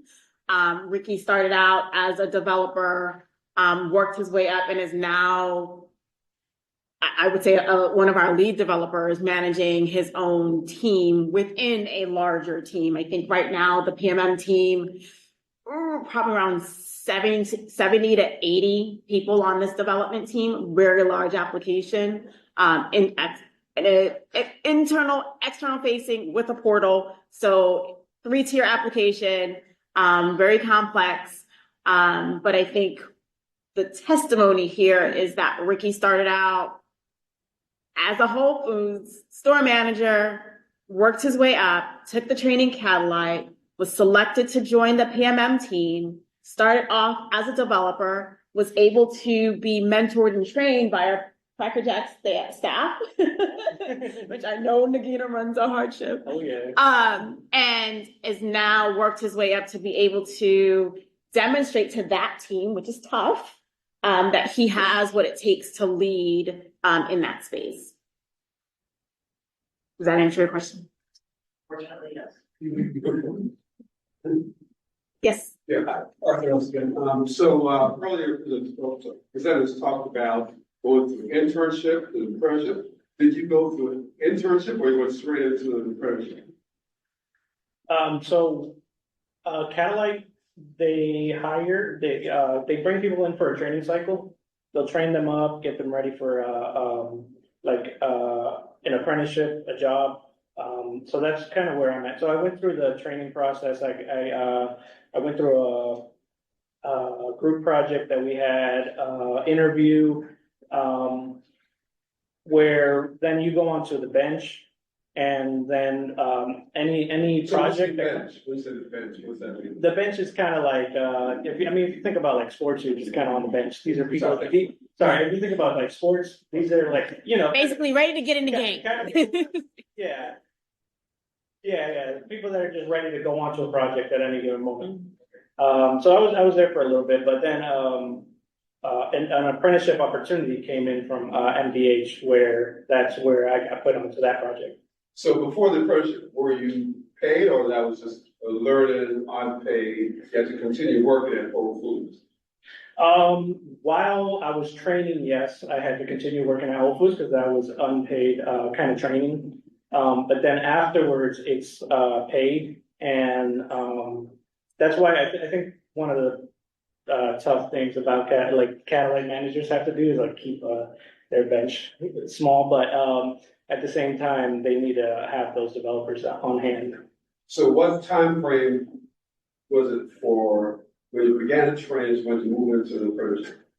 I began in April of 2022, and the first day of the project, if I'm not mistaken, it was like December or January of 2023. So the way that it works is people join the program. The training program happens. When we're through the dairy procedure, you stipend during the training program. Now people are actually paid wages now in any state.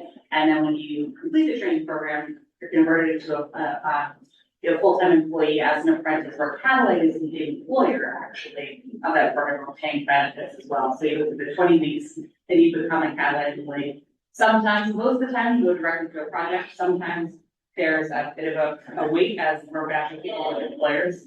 And that's how the timing is out. Thanks. Yes.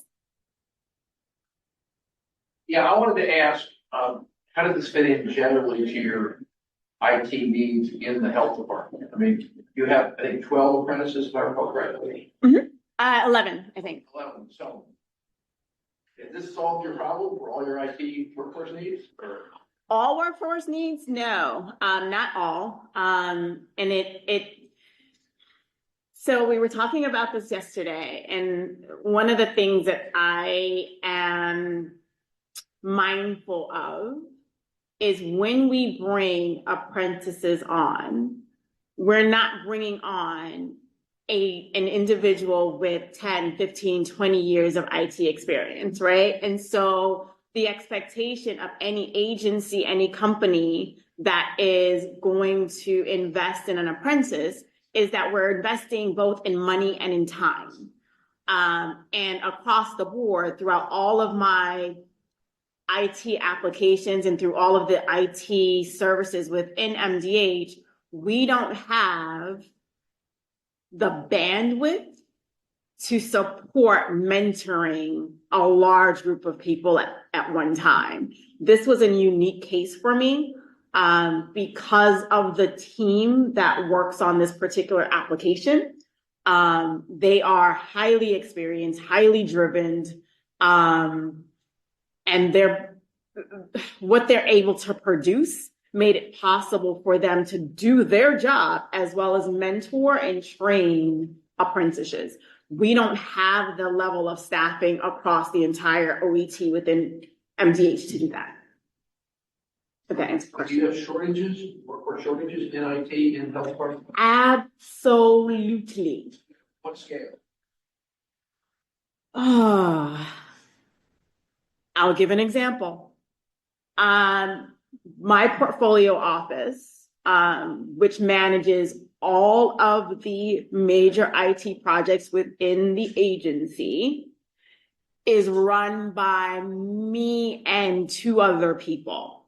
We have 0 state employees in the roles of project managers, business analysts, change managers, trainers. We don't have any employees. My staff is 98.5% contractor.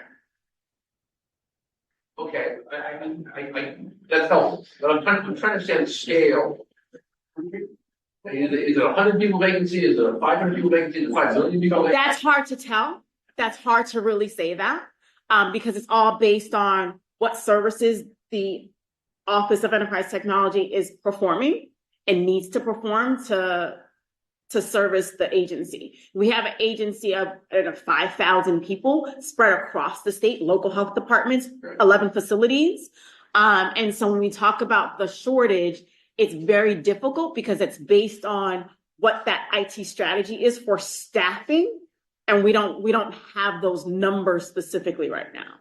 Now, just very quickly, when I was secretary, the expectation was we were 15 to 20% below the expected staffing and probably 30 to 40% below what folks working in the projects would have liked to have had as the people working. So what kind of numbers would it be?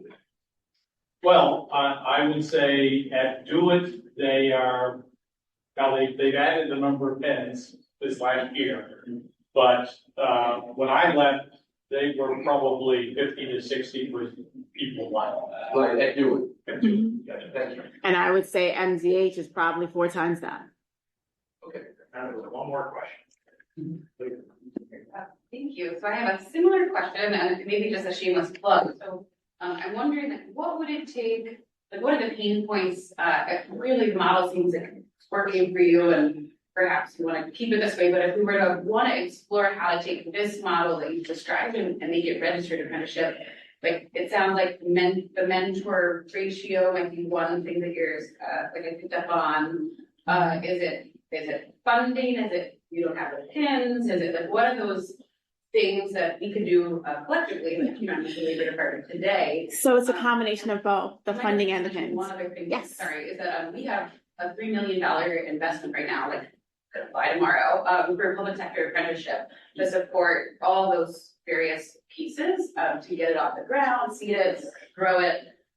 So I'd love to, like, figure out how that investment that we have out there right now to support agencies could kind of like continue to build and grow in that work. But yeah, anyway, I'd love to hear your thoughts. Absolutely. So I would say it's a combination of both the pins and the dollars. So when you think about an agency like MDH, we talk about internally the color of money, where we have, it's a story of the haves and have-nots, right? So I spoke about when you're running a Medicaid program, the one problem you don't have is money. We get a lot of federal funding for Medicaid. For our IT development projects, we get a 90-10 match if we can support the business need, which we usually can. We don't see that level of funding in our other business areas. So for public health, for behavioral health, there's not that high level of influx of money coming in. And so there is a shortage of dollars for spending on staffing up. We're also looking at it from the pins perspective. We have a finite number of pins, and obviously if pins don't close, if you're not able to fill those pins, they get taken. And that's also another problem. MDH, if you look at our salaries, we are probably one of the lowest salaried agencies within the state. Our salaries do not compete. And so when you look at it from an IT space, we're not going to staff those positions at those costs. We even have difficulties at the health policy analyst positions and some of the clinical positions with the salaries. So looking at being able to bring on more highly capable, highly experienced staff inside of the agency who can support apprentices is really where we need to be, because just increasing the number of apprentices won't do anything if those apprentices can't be effective.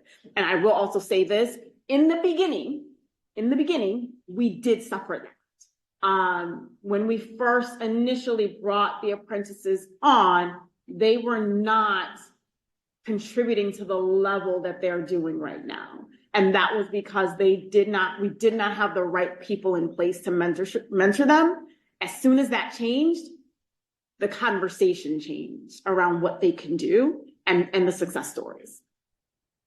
Would love to connect further. Thank you.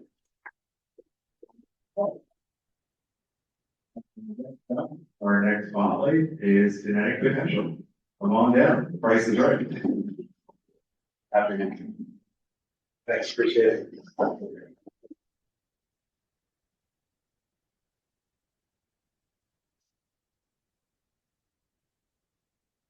Hi, I'm Jim Smith, and so thankful to be here today. Appreciate the invitation. Kinetic Potential, we are a social impact organization from the very beginning, and I'll use a couple analogies as I talk through, but we believe that sports and professional sports is the best in practice in terms of developing talent, right? If your kid can play ball at 5 years old, they know about it, and there's a process in terms of how you develop it. So everyone can go pro, right? We don't want to just think about people going into professional sports, but professional accounting, cybersecurity, and how do you do that?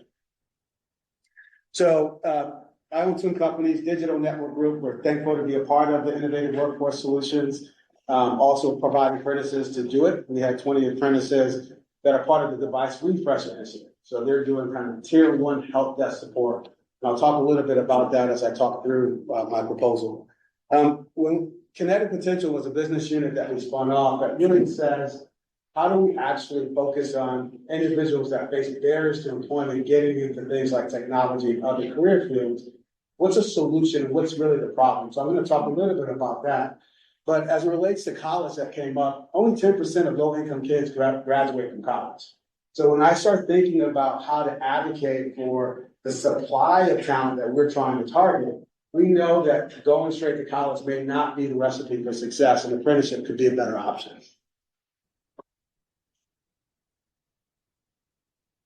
As we start thinking about some of the challenges, just in terms of workforce development, you'll notice that there are just a ton of brands up there, all really focused on workforce development in some capacity, but very fragmented market.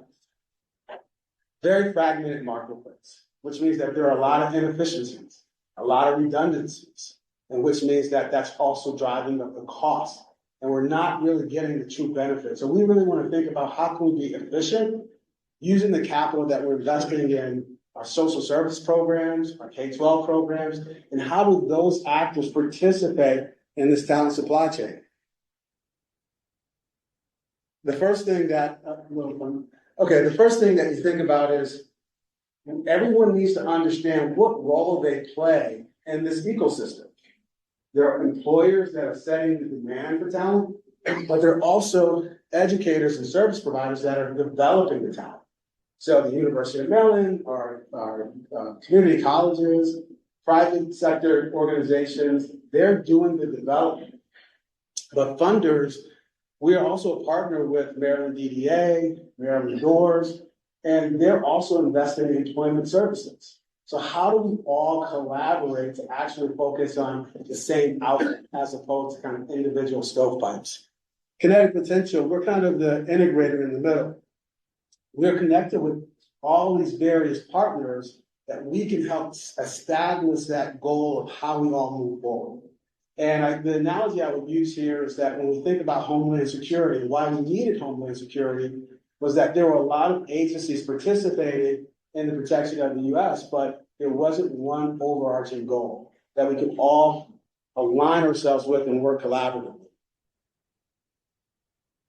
if we're able to do that, then we can actually have this talent pipeline management concept. We call it talent supply chain theory. We're working with the U.S. Chamber of Commerce Foundation, who has the talent pipeline management, conceptually the same thing. But what I would just kind of say is that we think about things in stages.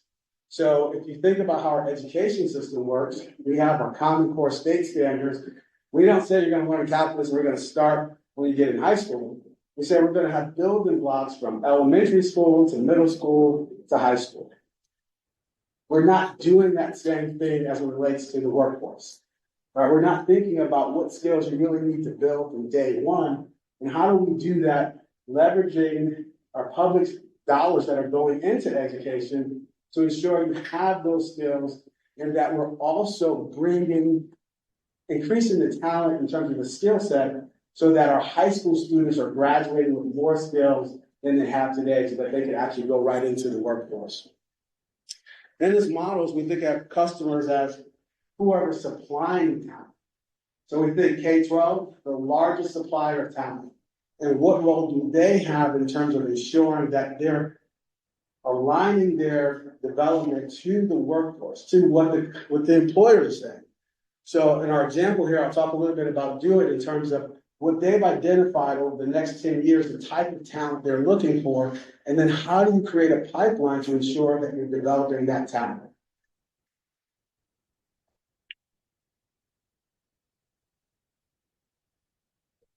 Kinetic Potential is the minor league of professional services. We're not the Baltimore Orioles, we're the Bay Sox. And so, right, because the key is that there are lots of places where you can get your A+, your Network+, your Security Plus certification, but where do you get that practical experience? And that really for us is one of the key things that we really want to think about is how do you give people who are junior talent an opportunity to develop their skill sets? Well, what we begin to think about when we focus in on individuals who are facing barriers to employment, they're being supported by nonprofit organizations, government agencies, local school systems, and many of these organizations don't have strong IT departments. So what a great opportunity is to actually allow these students who are apprentices developing their skill sets to actually provide real services to those organizations that are price sensitive, small businesses that don't have IT departments or that may need that support.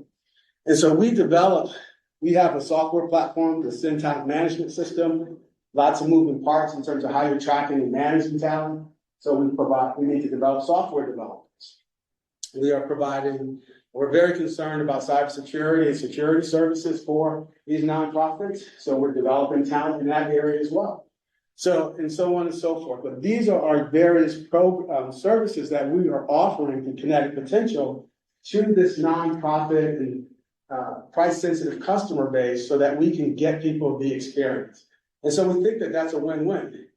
Developing talent that wouldn't have the opportunity otherwise, and then applying their services to organizations that have a need and not sure what to do. So that's, for us, a win-win. And ultimately, we're developing talent portfolios. So these are the type of individuals that we're developing. We feel like if they can meet our standard, they're also going to be great for other programs, other employers. So here's a way that we kind of approach and think about it. So we have 2 contracts with Do It. We have a CATS Plus contract, and we're participating in the Innovative Workforce Solutions contract. As we look at what the Do It is saying in terms of their 10-year projections for their labor categories that they're going to be looking for, we then profile those labor categories and we begin looking at the knowledge, skills, and abilities that are required for each of those various occupations. That's what informs our training and our development. How do we develop those skills, and how do we start as early as possible? Middle school, high school, making sure that it's an incremental development along this maturity model. So you can see that we've kind of broken this out into information technology, business management, administration, and you can see a number of the different positions that are underneath that. Our projection is that we can build a portfolio of 1,000 individuals with the projection that they would need 100 participants each year, and that we would fill that pipeline and continuously develop talent to meet those needs. Here's an example of when we profile what those knowledge, skills, and abilities look like. So we take those top 10, because a lot of people may not know, particularly when we're starting early, middle school and high school, exactly what they want to be. But from a career advisory perspective, what we want to do is then develop someone who has flex skills. So we target for those who are not sure what they want to do, the top skills that are in demand across all labor categories. So you're creating a generalist that can then pivot from there. I think these skills are probably things that are familiar, so I won't spend a lot of time in that area. Talent identification, where do we get the talent from? Where are we developing the talent? We work with K-12 youth across the state to identify part of CTE program, out-of-school programming, to make sure that we are delivering and developing students that have the skills that match what the employer has identified. So it's not arbitrary in terms of how they're spending their time in these after-school programs, but we're using the funding that we may get from MSTE or from the school system itself to align that development, the supply of talent, to the demand that the workforce is looking for. We work with universities, and again, to that point that we talked about earlier, if I think about like Drexel's model, where you basically are spending some time in school and then you're working, we partner with universities where they're doing the technical training, but we're hiring students to actually work for these nonprofits and other organizations to give them that practical hands-on experience. Because we know that a lot of students, and what employers are saying, is that students leave college and they're not prepared to hit the workforce. So we're working on that. Public housing authorities, I grew up in Bridgeport, Connecticut, in public housing, and so that's near and dear to give a pathway and an opportunity for those who are in subsidized housing. How do you actually transition out of that? And we think apprenticeships are a great way to do that. We also work with veterans, and I'll talk a little bit about ourselves in one of my later slides. Okay, this is how our program is structured. We have 6 stages. We are registered with both USDOL as well as with Maryland Department of Labor. And here with our apprenticeship program, we have a pre-apprenticeship program that's really just our step one of the 6-step process. The OJT, we're looking at 500 hours generally for each phase. So a 3,000-hour program, year and a half generally.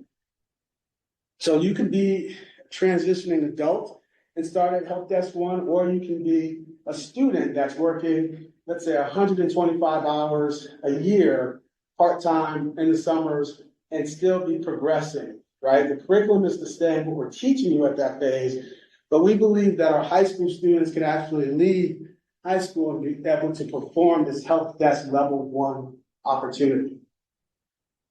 For us, on the Do It project, the device refresh, our apprentices were Help Desk 1 professionals, right? Going in throughout all the state agencies and basically swapping out your computer, setting you up with your new device.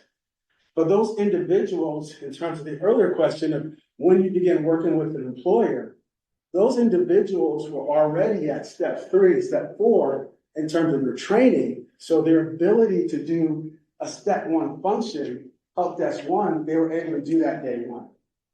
So they're already prepared to be able to add that value from the very beginning while they're continuing their training to become cybersecurity professionals.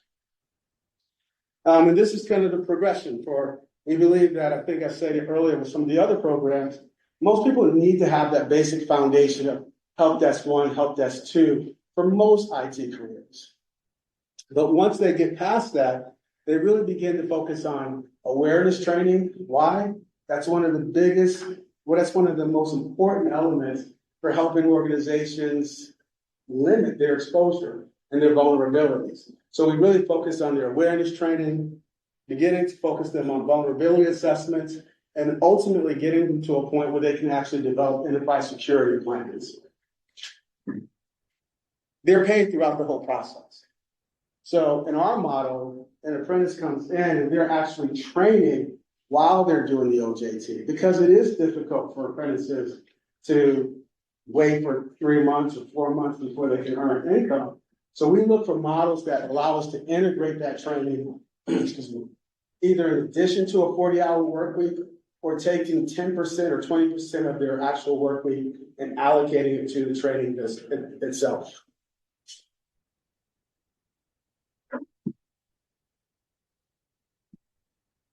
This is a little busy slide, so I'll kind of talk about this and spend a little time on this. Do you mind if we open it up for 2 questions? Sure. Sure. We've got time for 2 questions. Happy to pass the mic around.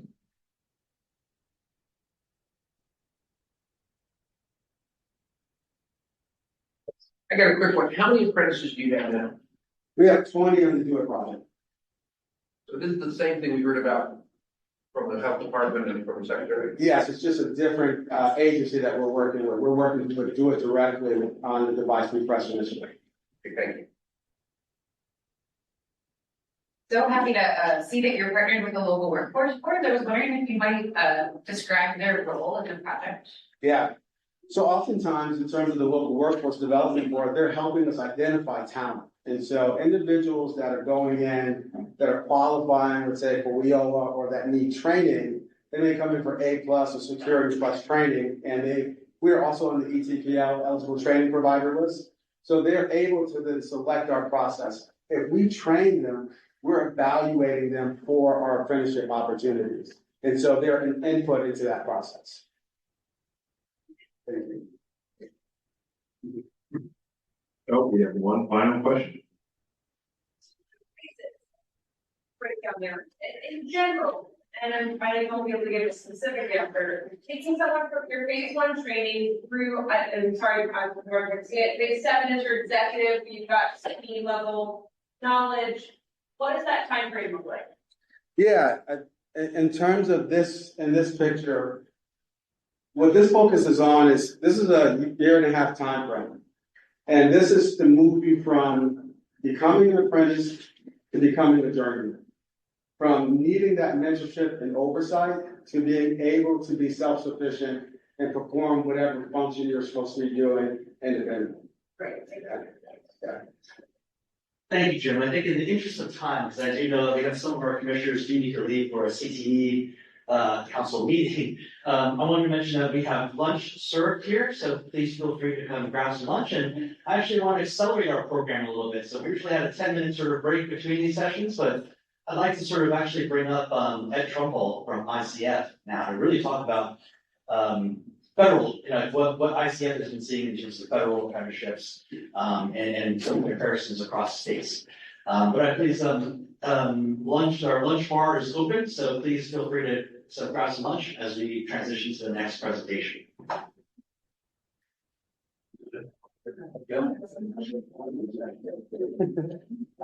He's thinking about the race one man. Feel free to grab some lunch. Transition over.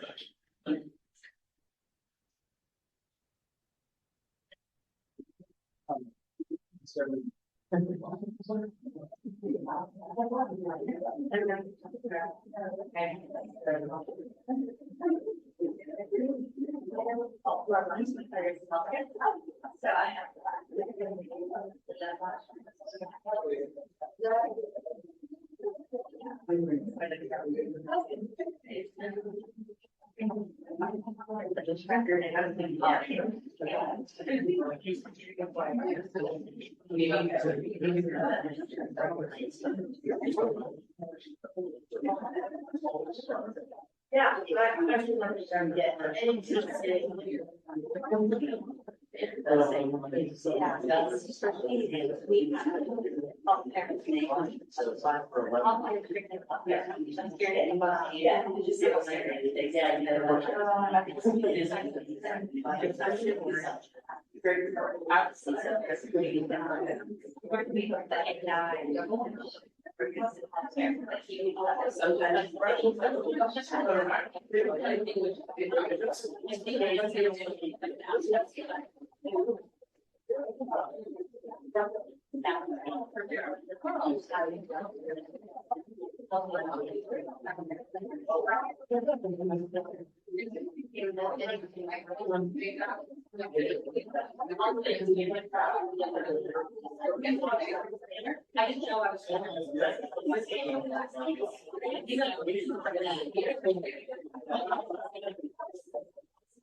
Doing all right.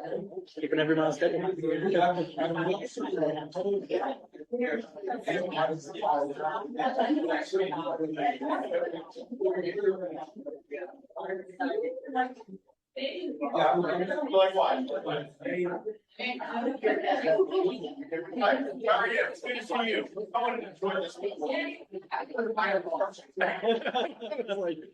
That is true, you know, but it was good. Yeah. So it was really funny. Jim Roosevelt, Senator Roosevelt. You know, he goes, I've seen your slides. Oh, really? Okay. Well, that's kind of cool. And he goes, what are you doing across the federal government? He's like, what's this federal registered apprenticeship outreach and engagement group? This executive order, that's your prepare before come out. He goes, well, they're really doing it. I said, it's a pretty good shit. We're involved, you know, and he goes, what about recommendations? I said, they're it was like the state government had used this. He goes, all right, well, you know, you've been helped, dude. I'm saying it's all right. Well, you can buy each other. There's a lot more questions I have. So, no, I think that's good. Yeah. So you probably just to make sure we're using Yeah, perfect. And we'll do like a 10-minute, and then you kind of leave it. Perfect. Imagine with 5 minutes. Yeah, it's all good. Yeah, it's all good. You'll see, like, especially for Right. Right. Yeah. So, Tuesday, Wednesday, like the president's report comes out and it goes into detail about like creating. And he was like, so what about the IRS and Treasury? I was like, let's get to that level. And I'm like, you know, you should be talking to like the controllers on. Yes, we should be talking to budget management.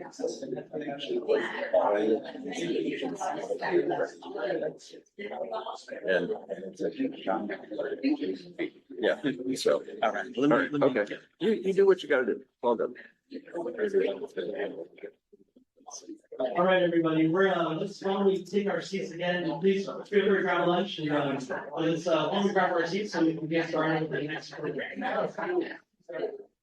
Yeah, cool.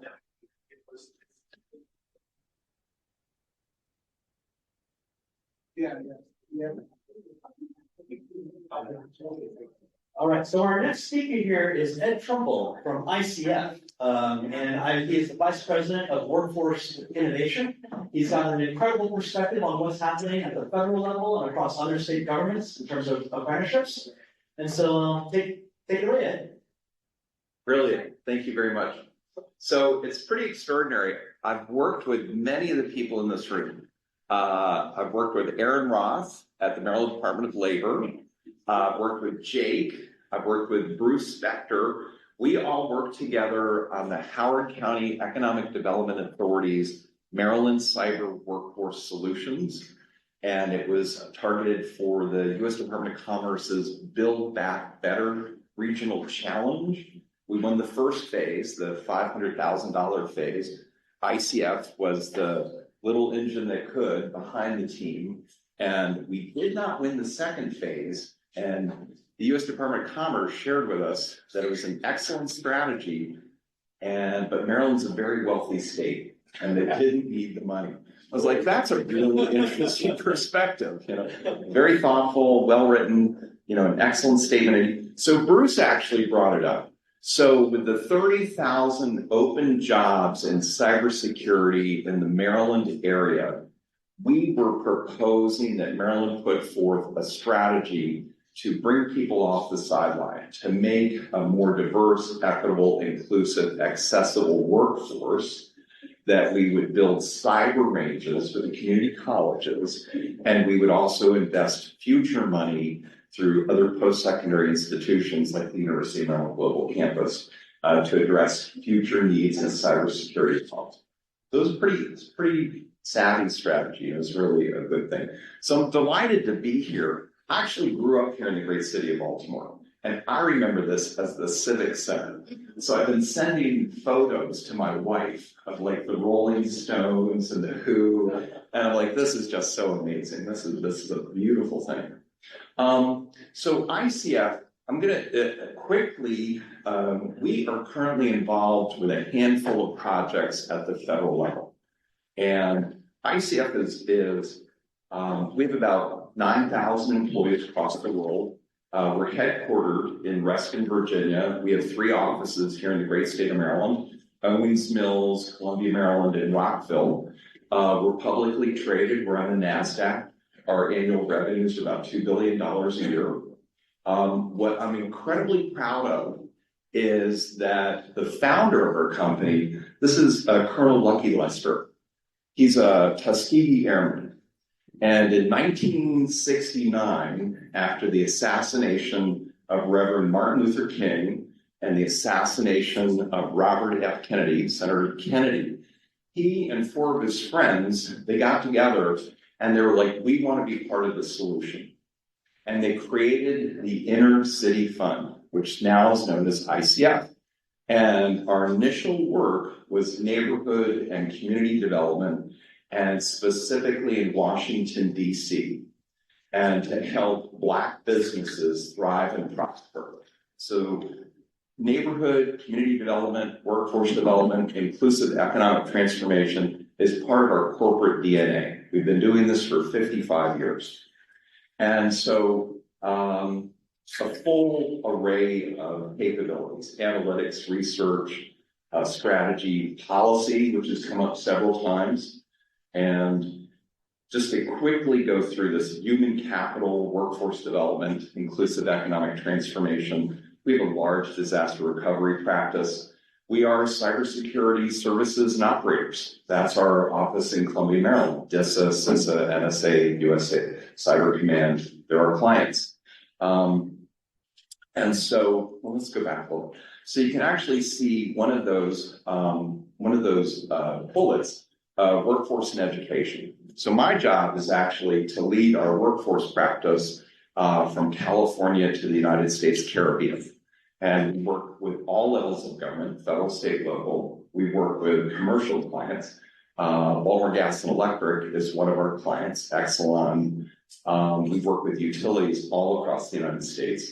One of my most recent contracts is with the Puerto Rico Department of Economic Development and Commerce, and DDEC, and we're actually doing their construction workforce assessment for the entire territory, the Commonwealth, after Hurricanes Irma and Maria.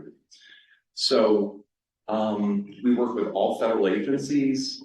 Internationally, about 45% of our work is in the public sector. 45% of our work is in commercial, and about the balance in international. So today, I know we're going to hear from BAC, the Baltimore Alliance for Careers in Health, University of Maryland Global Campus, Build Within, Amalgamated Transit Union. These are all Apprenticeship Building America grantees. ABA, why is this important? So the United States Department of Labor has invested $366 million in 83 ABA1 and ABA2 grantees. I'm the project executive for all of our training and technical assistance and coaching all across the United States. So we provide the training and technical assistance to all 83 of those individuals. And the reason why I have to leave is because we're doing our ABA2 orientation as soon as I get back to my home. So we're incredibly familiar with registered apprenticeships at the federal level. We're also under contract to the United States Department of Labor, Office of Apprenticeship, in support of the President's executive order that requires a report to be shared around Labor Day. It's 180 days, and it actually looks across the entire federal government, all agencies, and to come forward and identify their current efforts as well as recommendations for the future. It's very applicable to Maryland state government. A lot of opportunities for excellence.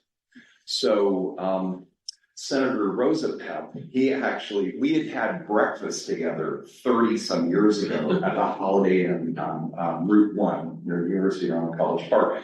When I worked for Governor Schaefer, I was his K through 12 higher ed workforce and apprenticeship advisor. And my hair was similar to the color of Aaron Ross. Yes. So this is actually 3 teenage children and now 6 grandchildren, so this is already white hair. So I've acquired it. You know. But we'll come back to this. We're also under contract now with the United States Department of Labor on equity expansion for registered apprenticeships. So diversity, equity, inclusion, and accessibility are very important to us. It goes back to our corporate history, founding of our company with Wendy Luster. So, and the last is Jake reached out to me and he said, you know, we worked with ICF on when you were in your previous role with a project we've been awarded an $8.6 million grant, H-1B funded from the United States Department of Labor. And it's targeted towards employer-driven workforce solutions in information technology. So if there are any private sector companies in here that are interested in doing incumbent worker training and looking to get a reimbursement, please contact me because we still have some resources. And we've got about 15 months left on that project. So that was kind of the catalyst for the invitation. But I also wanted to share with you that back in 2019, the United States Department of Labor put this very open request for proposal out around intermediaries. And so at ICF, I reached out to my cybersecurity colleagues. And Aaron Hubbard, who's an excellent, he started as an apprentice at the United States Department of Defense, and now he's getting his PhD at Capitol, and he's very involved with leading our cybersecurity operations and services practice. So we put forward a proposal that ICF could assist the United States Department of Labor to create 900 cybersecurity registered apprenticeships for individuals 16 to 21. Now think about the challenges of that. Clearances, 16, 17-year-olders, not necessarily being able to, it's easier 18 to 21. We'd actually advocated that they do 18 to 24, so it would align with WIOA and Job Corps. But we ultimately delivered 1,200 cybersecurity registered apprentices at ages 16 to 21 all across the United States. And one of our partners was Howard Community College in Columbia, Maryland. And one of their partners was AT&T Federal. And the reason why AT&T Federal got in the registered apprenticeship space was demand. It comes back to Bruce Spector's slide of 30,000 open jobs. It comes back to being more open and inclusive. and having individuals that are non-traditional to get into the space. So AT&T Federal did not do it from a philanthropic reason. They did it from a business imperative reason. And so it's actually a very, SBC is another company involved with that. So we have firsthand experience. That's what Jake was saying, because Ed, you're a practitioner. You have the scars to show for it. And that is true. That is really, really true. And so Aaron, so the great state of Maryland has won state apprenticeship expansion grants. So we were hired by the United States Virgin Islands, their Virgin Islands Department of Labor. So think about this. We're actually creating registered apprenticeships after they've experienced 2 back-to-back Category 5 hurricanes, Hurricanes Irma and Maria in September of 2017. So they put out a competitive RFP, and we're willing to take on big, difficult challenges. And so we responded, and we were hired, and we helped them meet, and we actually helped them create their registered apprenticeship programs in the United States Virgin Islands, which is 1,600 nautical miles from here. And between St. Croix and St. Thomas is 40 miles of ocean, of open ocean. So this is a difficult challenge. It's a beautiful place. It's America's paradise. The sun rises in the United States in St. Croix, in Udall Point. It's very beautiful. But so we have a variety of perspectives. And one of the things that I wanted to share with you, this is publicly available information, but it will become more public earlier next week. So registered apprenticeships have a proven track record of producing a string of results for employers and workers, including 44.3% employer return on investment. 94% of apprentices retain employment after completing an apprenticeship program. This is from a government perspective. $28 in benefits for every $1 invested by the government. And workers who complete a registered apprenticeship program earn on average $80,000 per year and $300,000 more over their career when compared to peers who do not. So this might be kind of a little bit of prologue for the president's report that will be released next week in response to the executive order. The Biden-Harris administration has taken several major steps to expand registered apprenticeship opportunities in the federal government as public service, in support of skills-based hiring, with over 260,000 federal apprentices served, 56 federal agency programs with registered apprenticeships in over 200 occupations across 10 federal agencies. Depth, breadth. I have 1 minute. Okay, so from the federal government, almost 1 million apprentices have been served across government and private sector. Nearly $770 million in registered apprenticeships to expand them, and 336 through ABA. A 10% increase in the number of new apprenticeship programs, 8% increase in the number of individuals that have been started an apprenticeship, and a 13% increase in the number of individuals that have participated in an apprenticeship at any time during the administration. So my charge to you as a lifelong citizen of the great state of Maryland, as a former Maryland state government employee, as a resident of both Talbot County and Howard County, I think the great state of Maryland is poised to accelerate registered apprenticeships in both the public sector, the private sector, as well as the nonprofit sector. Like, we can do this. We can lead the nation. We have the right people, we have the resources, we have the time, we have the talent. And so on that, I'll close my remarks.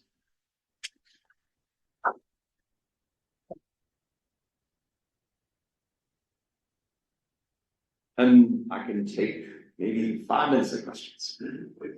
Yeah. Yes, sir. Yeah. Arthur, thank you for your presentation. you mentioned really quickly, you have funds available for incumbent worker training in specifically information technology, which really includes cybersecurity also. And that, is that the registered apprenticeship? It could be. Yeah, so we have met and exceeded the creation of the registered apprenticeships that we said we would. And we've also done a very good job, but we use a company in Hunt Valley, Maryland, Franklin Apprenticeship. But we're doing, like Lead for IT, we can do across the United States. So, and the vast majority of our team is actually here in Maryland on the register. And But who's eligible for an incumbent worker training program. So let's say Cadillac, and they've got an individual, you know, they completed their initial training, they're an employee, they're W-2, and they need some additional services. That is an incumbent worker. So if a firm is going to invest some resources in those people, like we can reimburse them. It's modest. It's only $1,000. So if they're going to do $2,000 above, we can do $1,000 to reduce the cost of their training. So our colleagues with service disabled veterans owned business, Acquia. So that young lady, as she acquires additional credentials and certifications, she's an incumbent worker. So as she moves up the skill set, like we can reimburse that company for $1,000. So I'm looking to do 50, 100, 200, 300. So if you have big numbers, like bring them on. Like we want to work with you. And the other thing is like the time and talent and people in this room. So since the Biden-Harris administration, I know we traditionally work at the funding from the United States Department of Labor. However, there is funding for registered apprentices. There have been over 260 grant opportunities. So our colleagues from Baltimore Gas and Electric, if they apply to a program with the United States Department of Energy that's funded by the Inflation Reduction Act, there's tremendous benefits for them onboarding registered apprentices. So the United States Treasury, if you're going to build an advanced manufacturing energy facility or recycling facility, let's say in Frederick, Maryland, you're going to invest $100 million. If you just do a normal tax credit, 6%, that's $6 million.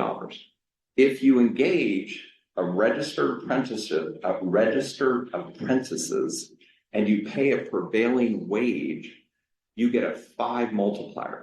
So all of a sudden, that is a $30 million tax credit. And that's against your federal tax liability. That's a dollar for dollar reduction of your tax liability. So the great state of Maryland has the ability to take advantage of these array of funding opportunities to benefit our citizens and benefit our employers. Yeah. Yes, sir. I just want to ask on your cyber youth apprenticeship, Mm-hmm. what was ICF's role? Is it the sponsor? Is it the employer? What is the role? We were the intermediary. So an apprenticeship that requires an employer, it's a job, J-O-B, right. You know. An apprentice, there's the on-the-job training. There is the related training instruction, RTI. There's documentation. One of the things like Chris McLaren and his team and all at Dollar, so one of the things they do so well is they actually can pull all the pieces together. But not all companies, not all employers, not all sponsors are that sophisticated. So they can benefit from having an ICF, like put the pieces together so the employer sponsor benefits and so the apprentice benefits. And then the documentation is done correctly. So you weren't the sponsor, you weren't the employer. We pulled all the pieces together. Which is, yes, sir. But you were not the employer, like Cadillac's the employer. Correct. And you were not the sponsor. Which is one and the same, the employer and the sponsor. Well, they can't be different. That is true, right? So who are the employers? IBM.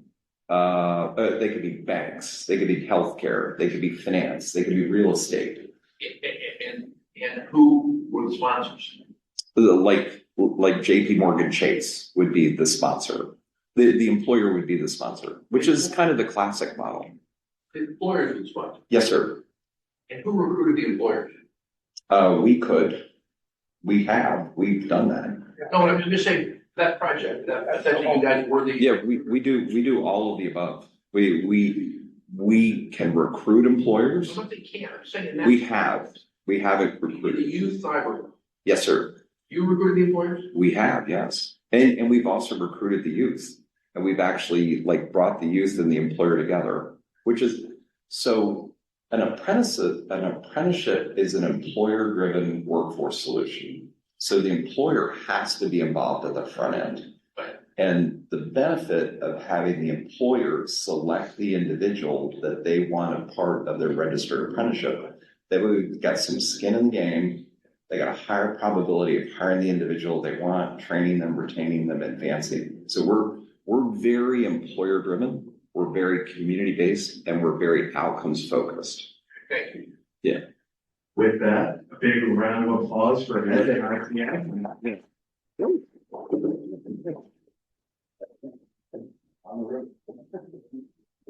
And next up, our next spotlight is T-Row. Go for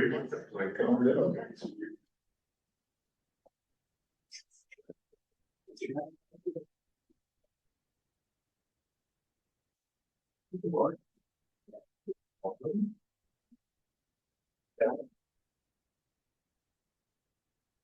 Hi, can you all hear me? All right. Hello, good afternoon. My name is Lisan Yared, and I manage the workforce strategy and the early talent program for the Chief Operating Office within T. Rowe Price. So within the early talent program, we include how we strategically plan for our interns, our full-time early talent associates, as well as our apprenticeship. So I want to thank you all for inviting us to participate in this roundtable discussion, just to highlight our apprenticeship program. Before I jump into the specifics about the program, just want to give you a brief overview of T. Rowe Price. We are a global investment management firm and leader in retirement services, headquartered right here in Baltimore, Maryland, actually right down the street. Our purpose is to identify and actively invest in opportunities to help people thrive in an evolving world. But not only does that apply to our asset management business, but it also applies in how we invest in our associates, specifically our technologists, who play a critical role in propelling the firm's progress by building solutions, platforms, and experiences that our business partners rely on to move the firm forward. But to enhance the increasingly important role of our technologists and secure the future of our business, we are continually evolving and diversifying our recruiting strategies to attract and hire high-performing talent. As a part of this initiative, T. Rowe Price launched our current apprenticeship partnership with Catalyte, actually, in 2020. We started off the program small, so we had 2 apprentices in 2020 and 2021, 3 apprentices in 2022, and then 8 apprentices in 2023, totaling 15 apprentices over that period. How our program is structured, so we mainly focused on software engineering roles. That's where we found a skill gap within our organization. That's where we needed the demand. So we partner with leaders to understand where that demand is needed. And then we partner with Catalyte to then source that talent. The participants then partake in a 20-week boot camp, where they do a full stack developer boot camp. And then they work with our firm for 1 year as a contractor. And I say and I put contractor in quotation marks because they are fully immersed within the business within their team. They're essentially treated like a T. Rowe Price associate. They attend all of the business resource group events. They attend all of the trainings. They attend, and they're fully immersed within their teams. So has the program been successful? Yes, I would say so. So out of the 15 apprentices that we have had within the firm, 100% of them have converted to full-time associates. So we're very strategic in how we bring in apprentices. We want to make sure that at the end of their 12-month apprentice period, that there are full-time positions for them to convert into. We do not bring them in unless we have that commitment. After the full-time conversion, several of our apprentices have actually been promoted. They have fulfilled skill gaps that we have within the need with regards to certain tech stacks that we have. And they have been key contributors to our diversity of our workforce with an increase of both women software engineers as well as underrepresented talent. So in addition to the impact of the firm, they have made key contributions to the team. So to touch more on their impact to the teams, I'm going to turn it over to Joe Melly, who is one of our managers for our apprentice program. Excellent. So my name is Joe Mealy. I'm a tech lead, senior engineer with T.O. Price. And so been here 10 years, I think, 10 years this year. And so it was about, I would say, the October 2022, where I was given a new team, a new technology stack, and also told in January of 23 I'd be getting 3 apprentices, which of course surprised me because I hadn't heard that at all happening at T-Row at that time. And my experience as an apprentice, when I was 19 years old, my mom pulled some strings and I got into the electricity union. I forget the name, and of course, for the apprentice that I only lasted a few months, I got coffee and lunch and electrocuted a few times. So my now worry of that January coming up is, okay, how am I going to electrocute these guys, right? Because that was all I knew. And so very surprised that they were trained up on a specific technology that we needed, right? So we use this Adobe Experience Manager, which is a very robust content management system, and it very unique. And we had a lot of skill gaps with that. The team that I was inheriting, they had a few mid-level senior developers, but had very, very little experience with the Adobe Experience Manager. So that January, second week of January, starting at our first sprint of the year, the 3 new apprentices showed up on my team, which was wonderful. My main takeaway from the past year and a half working with them is the energy it brings to the team, right? And so we talk, and I know I had some developers here in the audience. How do you become a senior developer, right? No one sends you a letter saying, hey, you're a senior now, you're more important, or you can do more stuff. It happens over time. And the 2 developers, the 2 T-Row employees on the team, they were at that level, but was not quite there yet. Bringing the apprentices on the team elevated their skill set 10 times. They now had somebody to show the ropes to. They now had somebody who bring lots of passion to the role, but very little experience.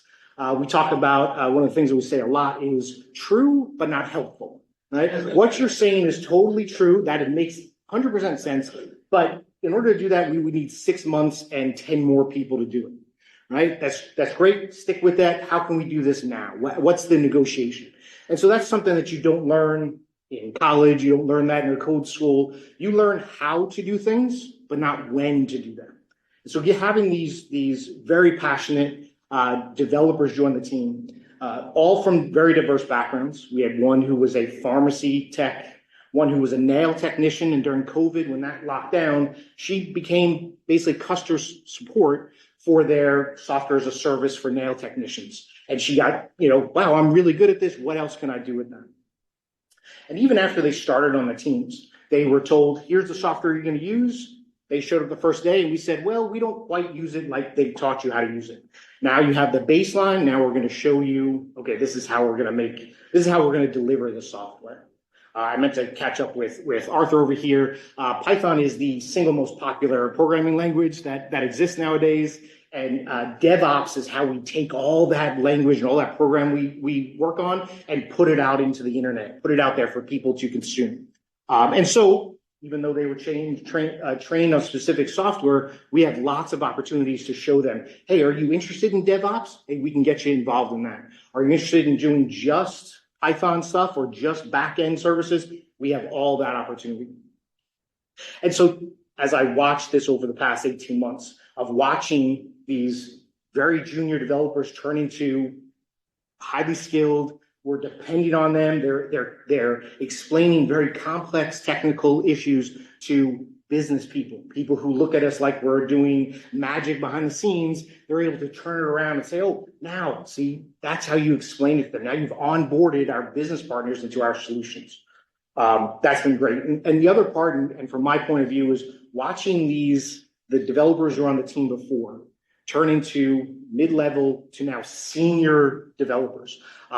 Both of them getting promotions this year, and I tie it directly to the passion that they've gotten by having these apprentices on the team.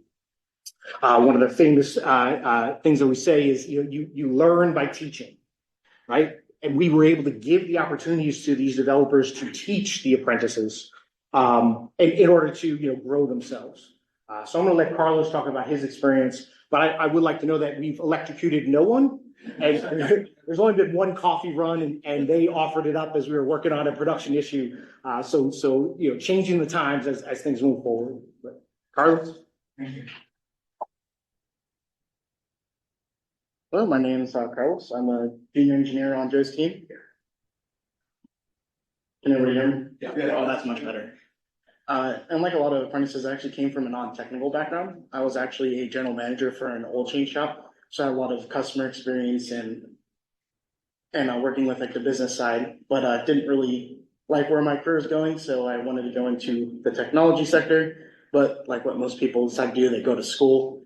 Went to school, realized it takes way longer than I want, and that's when I was able to find Catalyte, and I went through their 6-month training for the full stack software development, then became a TA and started teaching people to be able to do the same thing. And then after my year stint of being a TA at Catalyte, I was recruited to do some more in-depth training with specialized training with AAM. And after that, then I was moved on to Joe's team. And I learned a lot in like the last year and a half. Like just recently, they're working on a solution that I had worked on a year ago, and I was like, wow, I cannot believe I wrote this code. But definitely learned a lot. And while that entire time, I was also going to school the entire time and just actually achieved my bachelor's. And something like he was saying, they don't really teach you in school that you can get from the apprenticeship is how to work with the business side, along with explaining what's actually going on technically. And that's what I learned the most from my apprenticeship with Tio last year and with Catalyte. And that's all I have.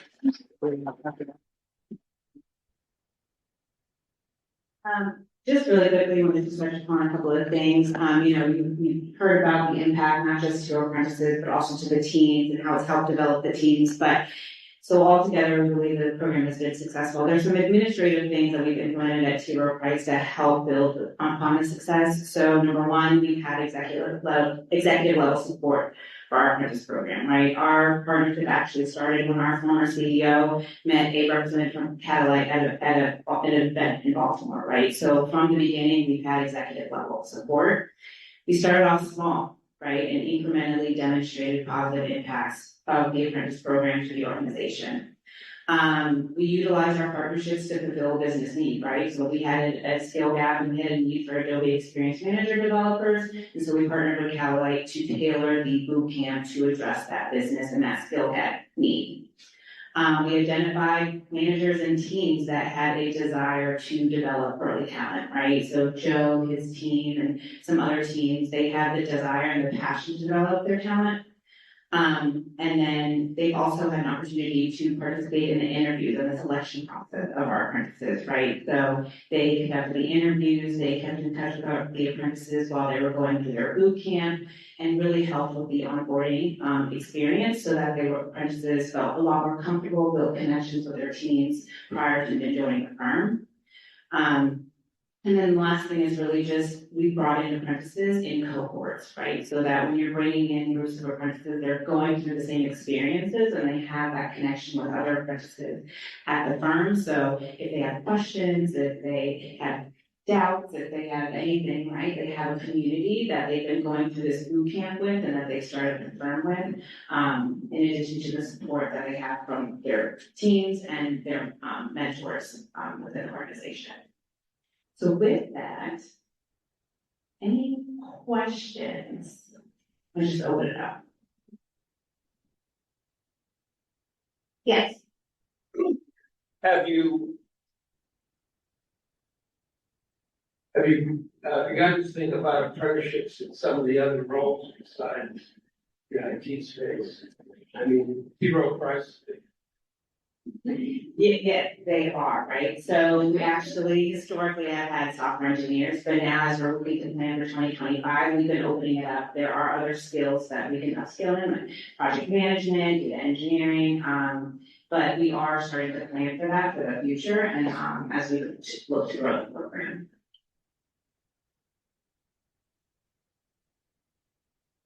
Yeah. What about on the financial side? We have not really tapped into that side a little bit. I think as the company, as it matures and we grow the program, it might be an opportunity, but as of right now, we have not tapped into that side of the business yet.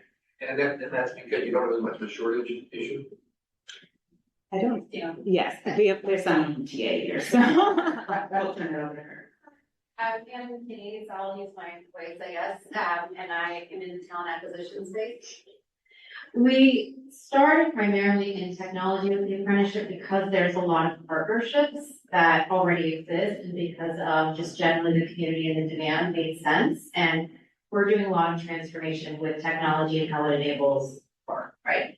We've also looked at how do you expand and find early talent opportunities like in finance or in financial services. We have a really strong early talent internship program, but I think we're kind of learning as we go the case study of bringing people in right out of college as we've heard versus bringing in experience and career transition. So we are kind of walk before you run, but I think as they said, you really need to know the business opportunity. You need the capacity and the leadership skills to make this work. And I think we're really seeing that. So it is on the agenda, but I think technology is one of our fastest groups and the ones who are quick to adopt some of this because they recognize closing that gap of demand is really necessary. Finance folks are a lot more sluggish than that. Good verb. Yes, but our tech, as you can imagine, technology is a lot more quickly than other areas of business, but we're not too far. All right, thank you.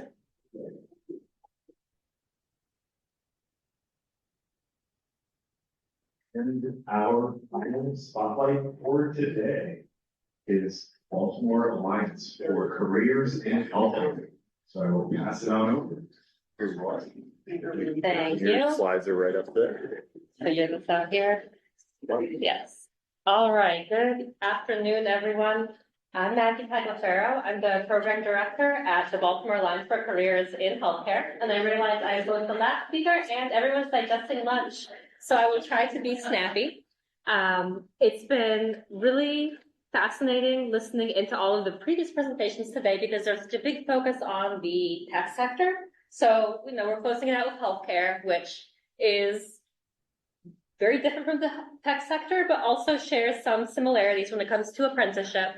And so I hope one of the lasting impressions after I'm done is that the opportunities to utilize or harness the power of the apprenticeship model, particularly registered apprenticeships, that's really applicable in any industry sector.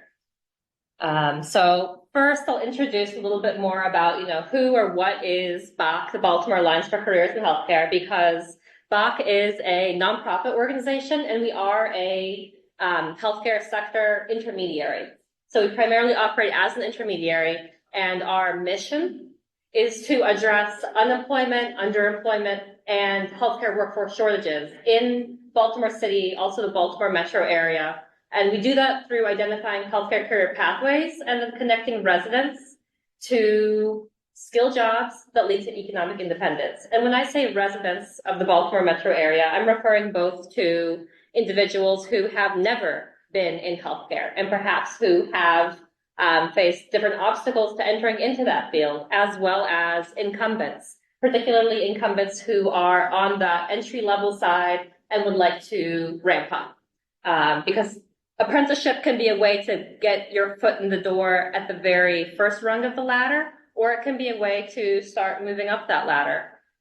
So for the BAC model, when I talk about the Baltimore Alliance is a nonprofit, is small. I work with 5 other full-time staff, but then our alliance is wide because we are bringing together, and I'm sorry for some of the funkiness in the slides. We are operating as an intermediary between the different healthcare institutions, so with long-term care, hospitals, other healthcare employers, educational institutions, primarily community colleges, but also sometimes different specialty providers, as well as community members, particularly through community-based organizations that are already operating in the target areas that we serve, as well as incumbent workers that are looking to scale up and move forward in their healthcare career. And the opportunities for apprenticeship and for workforce development in general in healthcare are tremendous. I know we heard a little bit about AI and some of the other trends in tech earlier today, and tech has a huge impact on healthcare, but maybe the bigger sea change that has happened in recent years, the pandemic was obviously really disruptive, and nobody really saw that coming. Perhaps some folks in public health did before public health was gutted, but there are other patterns that we can see from far away. We can't predict where healthcare technologies will go, but we can already see demographic shifts like an aging population that are telling us that there is pretty much a 100% chance that we are going to need more and more staff in these roles. So what can we do about that? So at BAC, our programs, our services, when we're looking at different healthcare workforce needs in partnership with our member employers, because we are a membership organization and our healthcare institutions are both members at BAC as well as heavily represented on our board of directors. We conduct a variety of different workforce programs, including pre-employment training, incumbent worker training, youth immersion experiences for individuals who are still in high school. And then apprenticeship came onto the scene in 2016, moving to 2017, when the Maryland Department of Labor approached us about starting up apprenticeships in healthcare. And so to that end, we've collaborated with employers and some key people in the room. We collaborate with employers as well as educational institutions to design and sponsor healthcare apprenticeships. And from the beginning, our focus was on registered apprenticeships for high quality healthcare jobs. All of our programs, including apprenticeship at BAC, are employer-led, employer-driven. Our apprenticeships, importantly, are competency-based. So upon successful completion, whether that takes 9 months, 1 year, the speed varies. Participants are also guaranteed continued employment. So in the BAC apprenticeship model, we are the sponsors of our apprentices. A little bit later on in the slide deck, I'll talk a bit more about the future of apprenticeship, because what I'm kind of sharing now, this sort of model and what we've been doing is what we've been doing since 2017 or so. And we're going to continue doing it, but we also learned a lot of lessons about what some of the barriers are to scaling up apprenticeship, so that apprenticeship isn't just a success story for a few dozen individuals, but something that is moving the needle for entire communities when we're talking about that generational wealth theme that I heard come up earlier today. So when BAC is working on identifying different healthcare career pathways, we've been working with our employer partners and our educational partners on developing individual registered apprenticeships for each track selected. So to date, some of the different or all of the different registered apprenticeship programs that we've developed include environmental care supervisor, surgical technologist, licensed practical nurse, central sterile processing tech, medical assistant.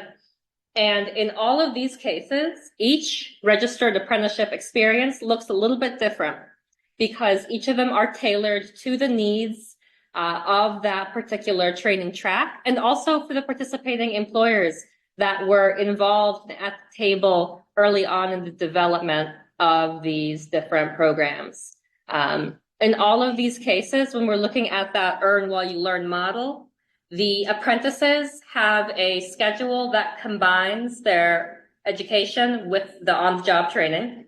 So one of the easiest examples perhaps to pull out, because we're all really familiar with nursing, I'm kind of just assuming, for licensed practical nurses, for those apprentices, they begin as CNA, GNAs, and then as they're working up through those competencies and getting wage increases along the way, their schedule includes their employment at the host employer, as well as classes, usually on evenings and weekends, so that they can advance through their coursework and become fully certified in their target occupation. So when we're looking at that experience, some of these positions, some of these apprenticeships rather, have prerequisites, but all of them are a earn while you learn experience from day one. As we move on to the next slide, I'm going to grab my cup of water and leave you with this diagram for one moment.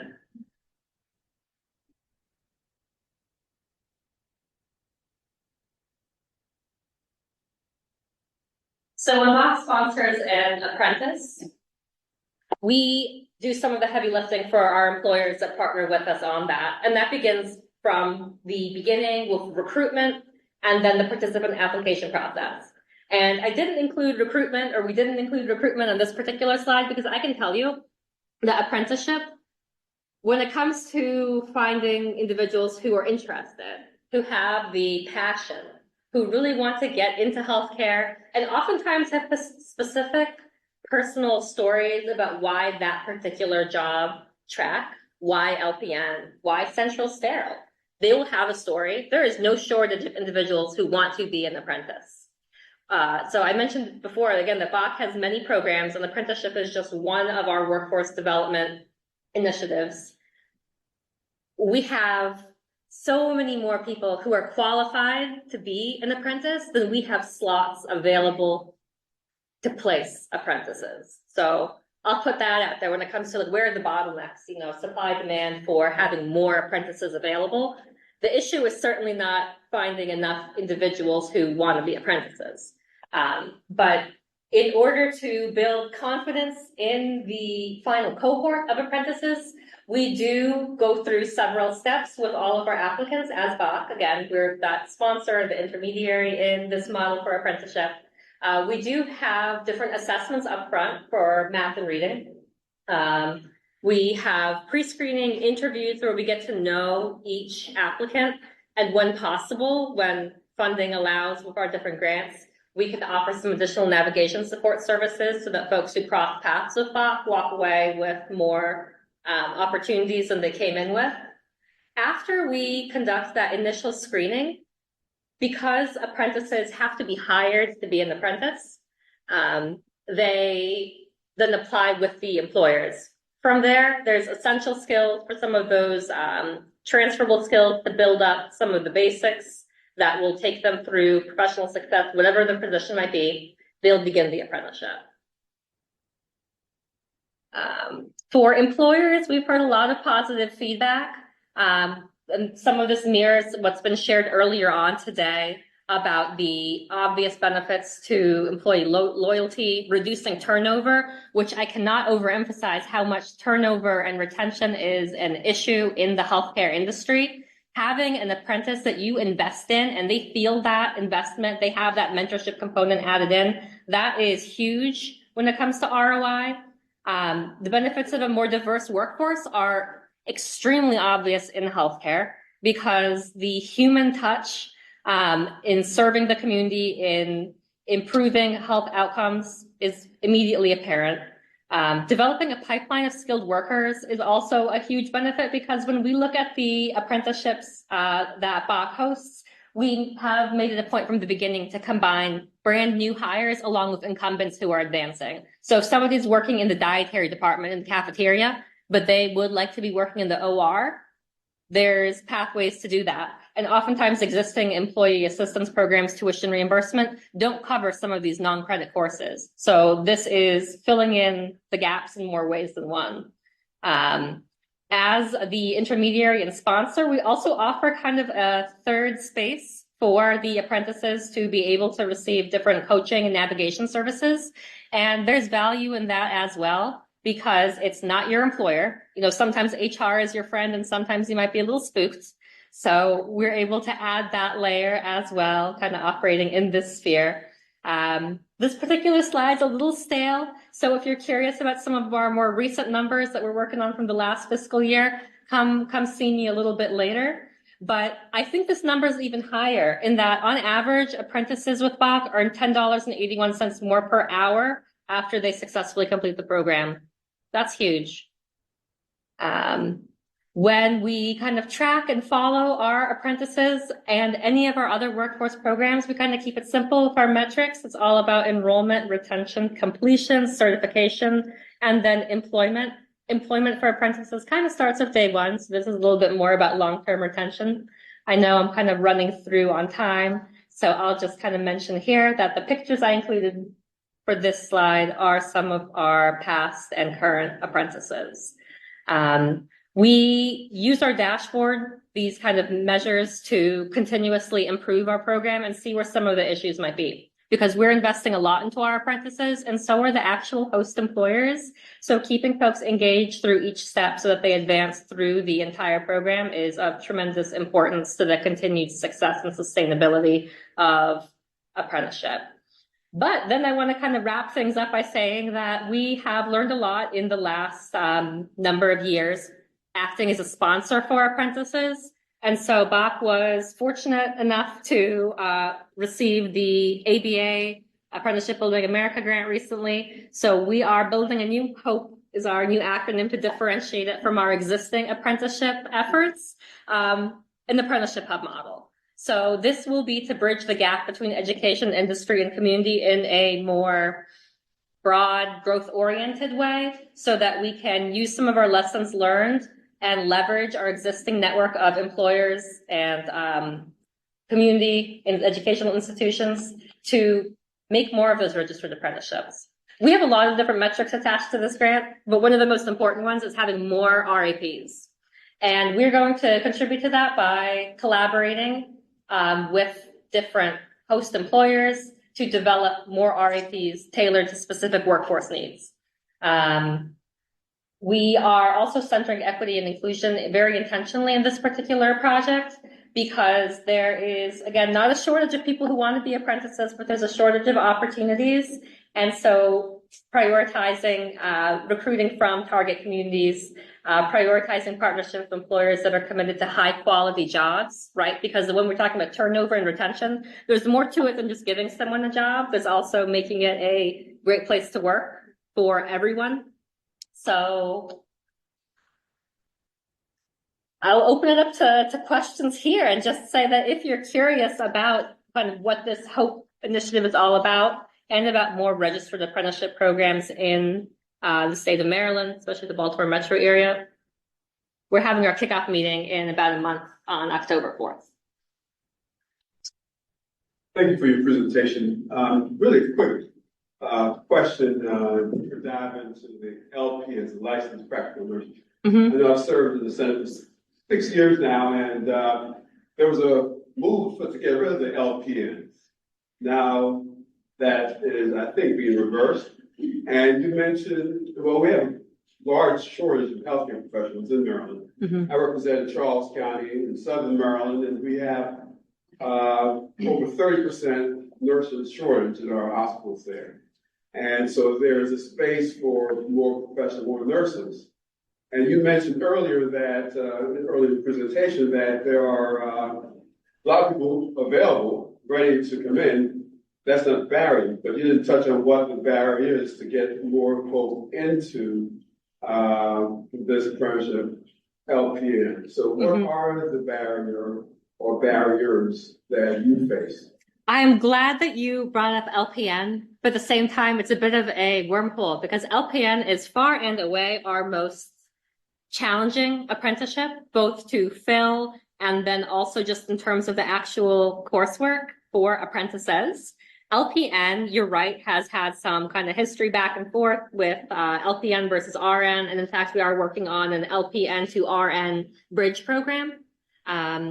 The direct care nursing kind of career pathway, there's an assumption kind of from the beginning, and oftentimes CNA programs kind of sell this. You can kind of start as a CNA and kind of work your way up step by step to PCT, to LPN, to RN, wherever you want to go. But in practice, in reality, the barriers that come into play are really myriad depending on who you are, where you're starting with this. I mentioned job quality a couple of times, and that's because job quality for home health aides, for CNAs, for PCTs, all the way up the nursing ladder, oftentimes has room for improvement. Some of that is kind of impacted by the workforce shortages themselves. Actually, our capacity to have more LPN placements is sometimes influenced just by what's the staffing level like now? There's the long-term need, but then there's the immediate problem of, do we even have the capacity to host someone who's going to be in this apprenticeship role? Because you do have to commit to some level of that intentional mentorship and reporting for that piece. That's kind of the barrier on the employer end. On the participant end, there is childcare that was mentioned. There's transportation, which in Baltimore City in particular is a huge potential obstacle, right? Bach, I mentioned there, I think the slide mentioned, we have a lot of our trainings at CCBC, but we have our host sites kind of around other parts of Baltimore City. Some of our participants have to take 2 or 3 buses to get to class. That weeds people out from the beginning. With LPN, one of the other obstacles is the pre-apprenticeship piece. I didn't mention how kind of pre-apprenticeship programs, that's one thing that's a huge priority for us with this new RAP building ABA grant, because for some of those programs like LPN, they're prerequisites. In order to be an LPN apprentice, you need to be a CNA GNA already. You need to have 6 months of work experience. But then in that pool as well, you also need to have a couple of coursework prerequisites, and those aren't included in the registered apprenticeship. So even simple things on our end in terms of program design, like having an opportunity for someone to be able to take Bio 101 and English 101 and Psych without having to cobble it together while you're also trying to find childcare and avoid getting evicted. Like there's making things easier. Seems like I've opened up a Pandora's box. Yeah. Oh my God. I know in our most challenging schools, K through 12, community schools, a lot of wraparound services. Maybe we need to be looking at wraparound services for this population, because the need is there for the professionals. And I'll discuss with you further and others how we can build those wraparound services to overcome these problems, make them opportunities. Absolutely, because there's so many wraparound services. Some of them are very fragmented though. And I think that consolidation, that partnership is what kind of makes the difference, because we've seen how wraparound services have changed lives and then resulted in many more lives changed, because then that good nurse that sticks around continues to serve patients. Wanda, thank you for your presentation. And I'm reflecting, I think it's been about 10 years since I worked with Laura Spada, who was with Bach, and pulled together all the major hospitals, told them what apprenticeship was, what it wasn't, and then we were able to get things off the ground. I know there was a lot of reluctance from employers back then to kind of invest in the model. And I'm wondering, it's been about a decade. Are you seeing like one of the barriers to getting to scale is employer investment, or any thoughts on that?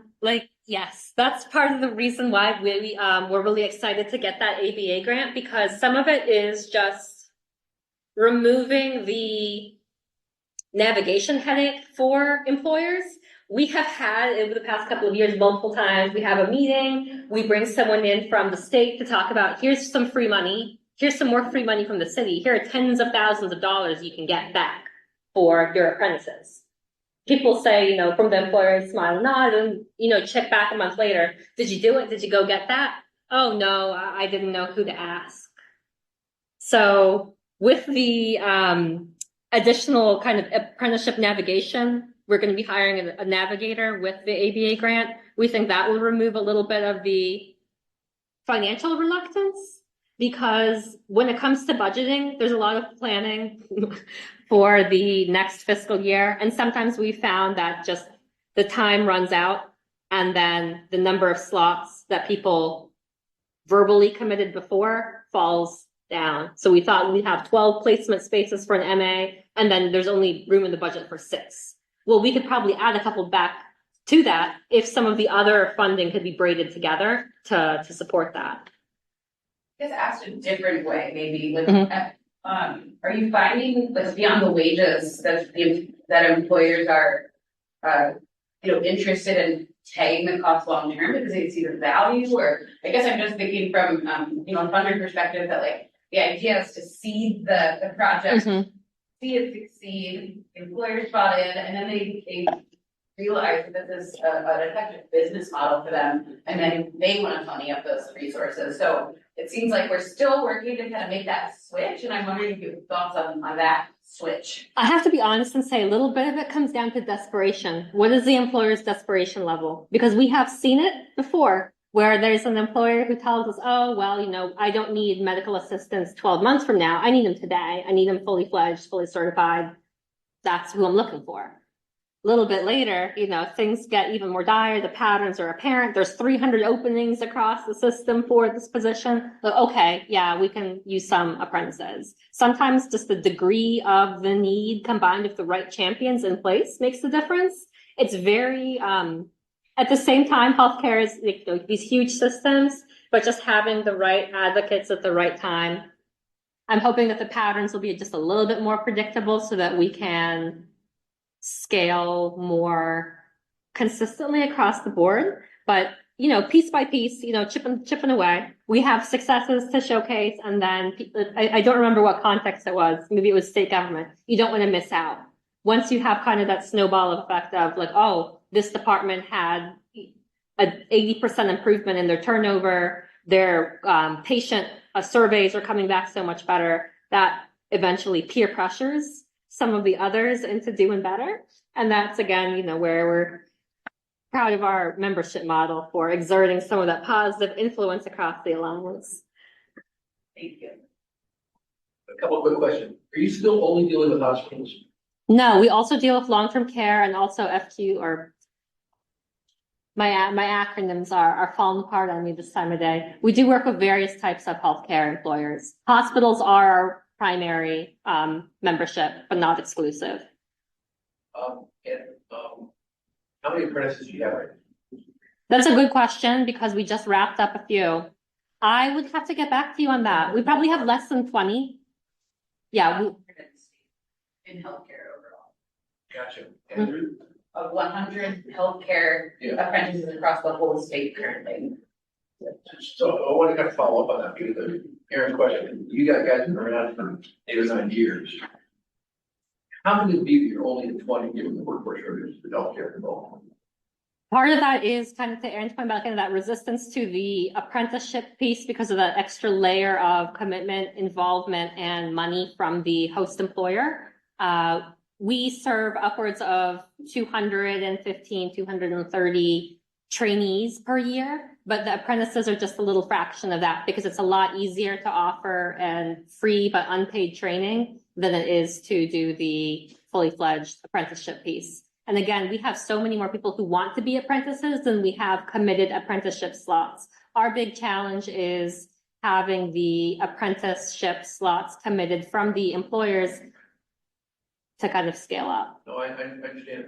When you say a lot of people want to be apprentices, I got that. But how many of them, all of them can't be qualified to be apprentices? I mean, you talk about you got to get people ready for prime time. You have a lot more people who are ready for prime time than you have slots, or just people who like it? There's kind of a combination, but I would say yes, there are more people who are ready for prime time than not. And we see this even outside of apprenticeship in terms of the employer willingness to hire somebody who's bringing transferable skills versus the unicorn that's already literally done the exact same job before. We might have someone who had perfect attendance and training and passed the certification exam with flying colors, and they still have difficulty finding a job sometimes if the employer is severely understaffed, and their feedback is, we need somebody who could do the job yesterday. Last Yeah. question. Do you have any apprentices starting in high school? We have we've had a youth apprenticeship program, but for our apprenticeship model in general, we are targeting individuals who already have their high school diploma. Part of that's to do with the certifications. All of our apprenticeships, except I guess for the environmental care supervisor, are linked to credentials. So the existing job descriptions or the certifying board, it's kind of down to the requirements, feedback from either the employer or the certifying body. There are cases where I think that is an obstacle and an unnecessary barrier, but some of those things are really slow to change. But the CNA, can qualify to get your CNA, you can work. Yeah, but for LPN, also the academic rigor of a couple of these trainings, all of our trainings for the apprenticeships on the screen now are kind of closer to a year in length. So it's kind of also a proxy for academic readiness. We do refer folks back to organizations like the South Baltimore Learning Center or others to earn their GED if they don't have that yet. But in healthcare, that's an obstacle. Another obstacle in healthcare is often criminal background. That can be a barrier in some cases. That's another reason to start with kids earlier, they're less likely to live in prison. Really? That's mathematically true. With that, a big round of applause for Annie.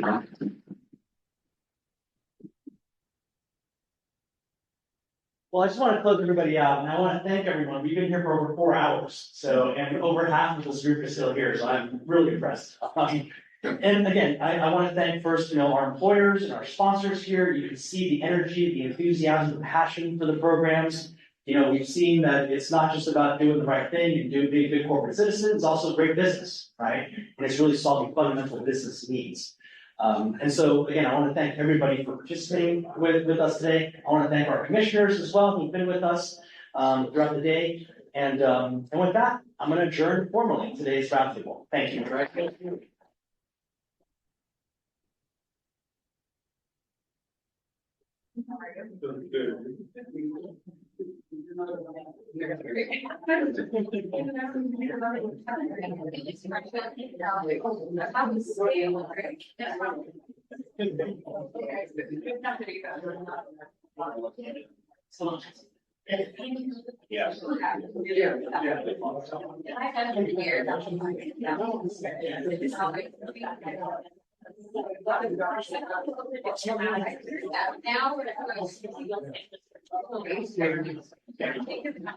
Have during session. Operationalize it, one paper together, about 40 seconds. Here.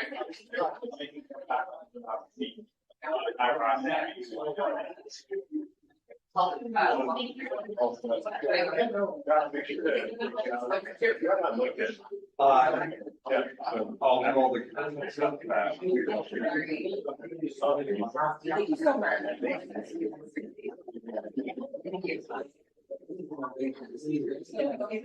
It's pretty good. Okay.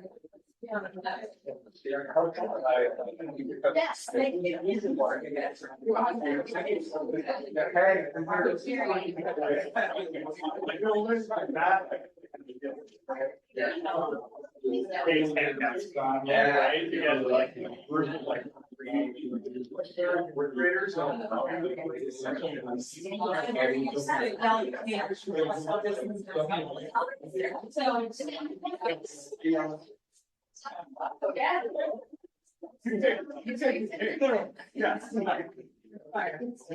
The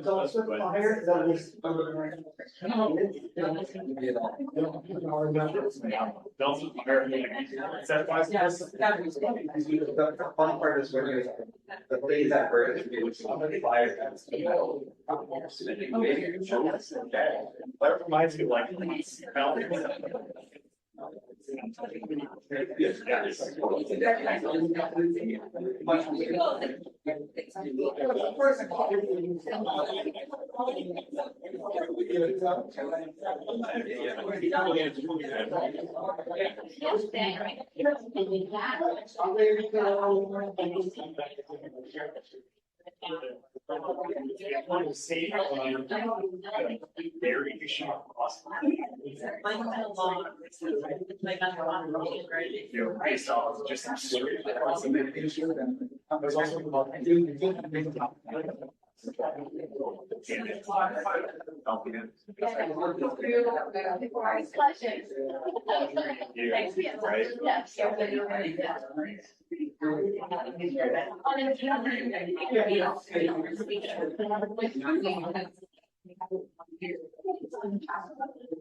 Maybe we were wrong at some point, like maybe we still are out there, maybe not so much.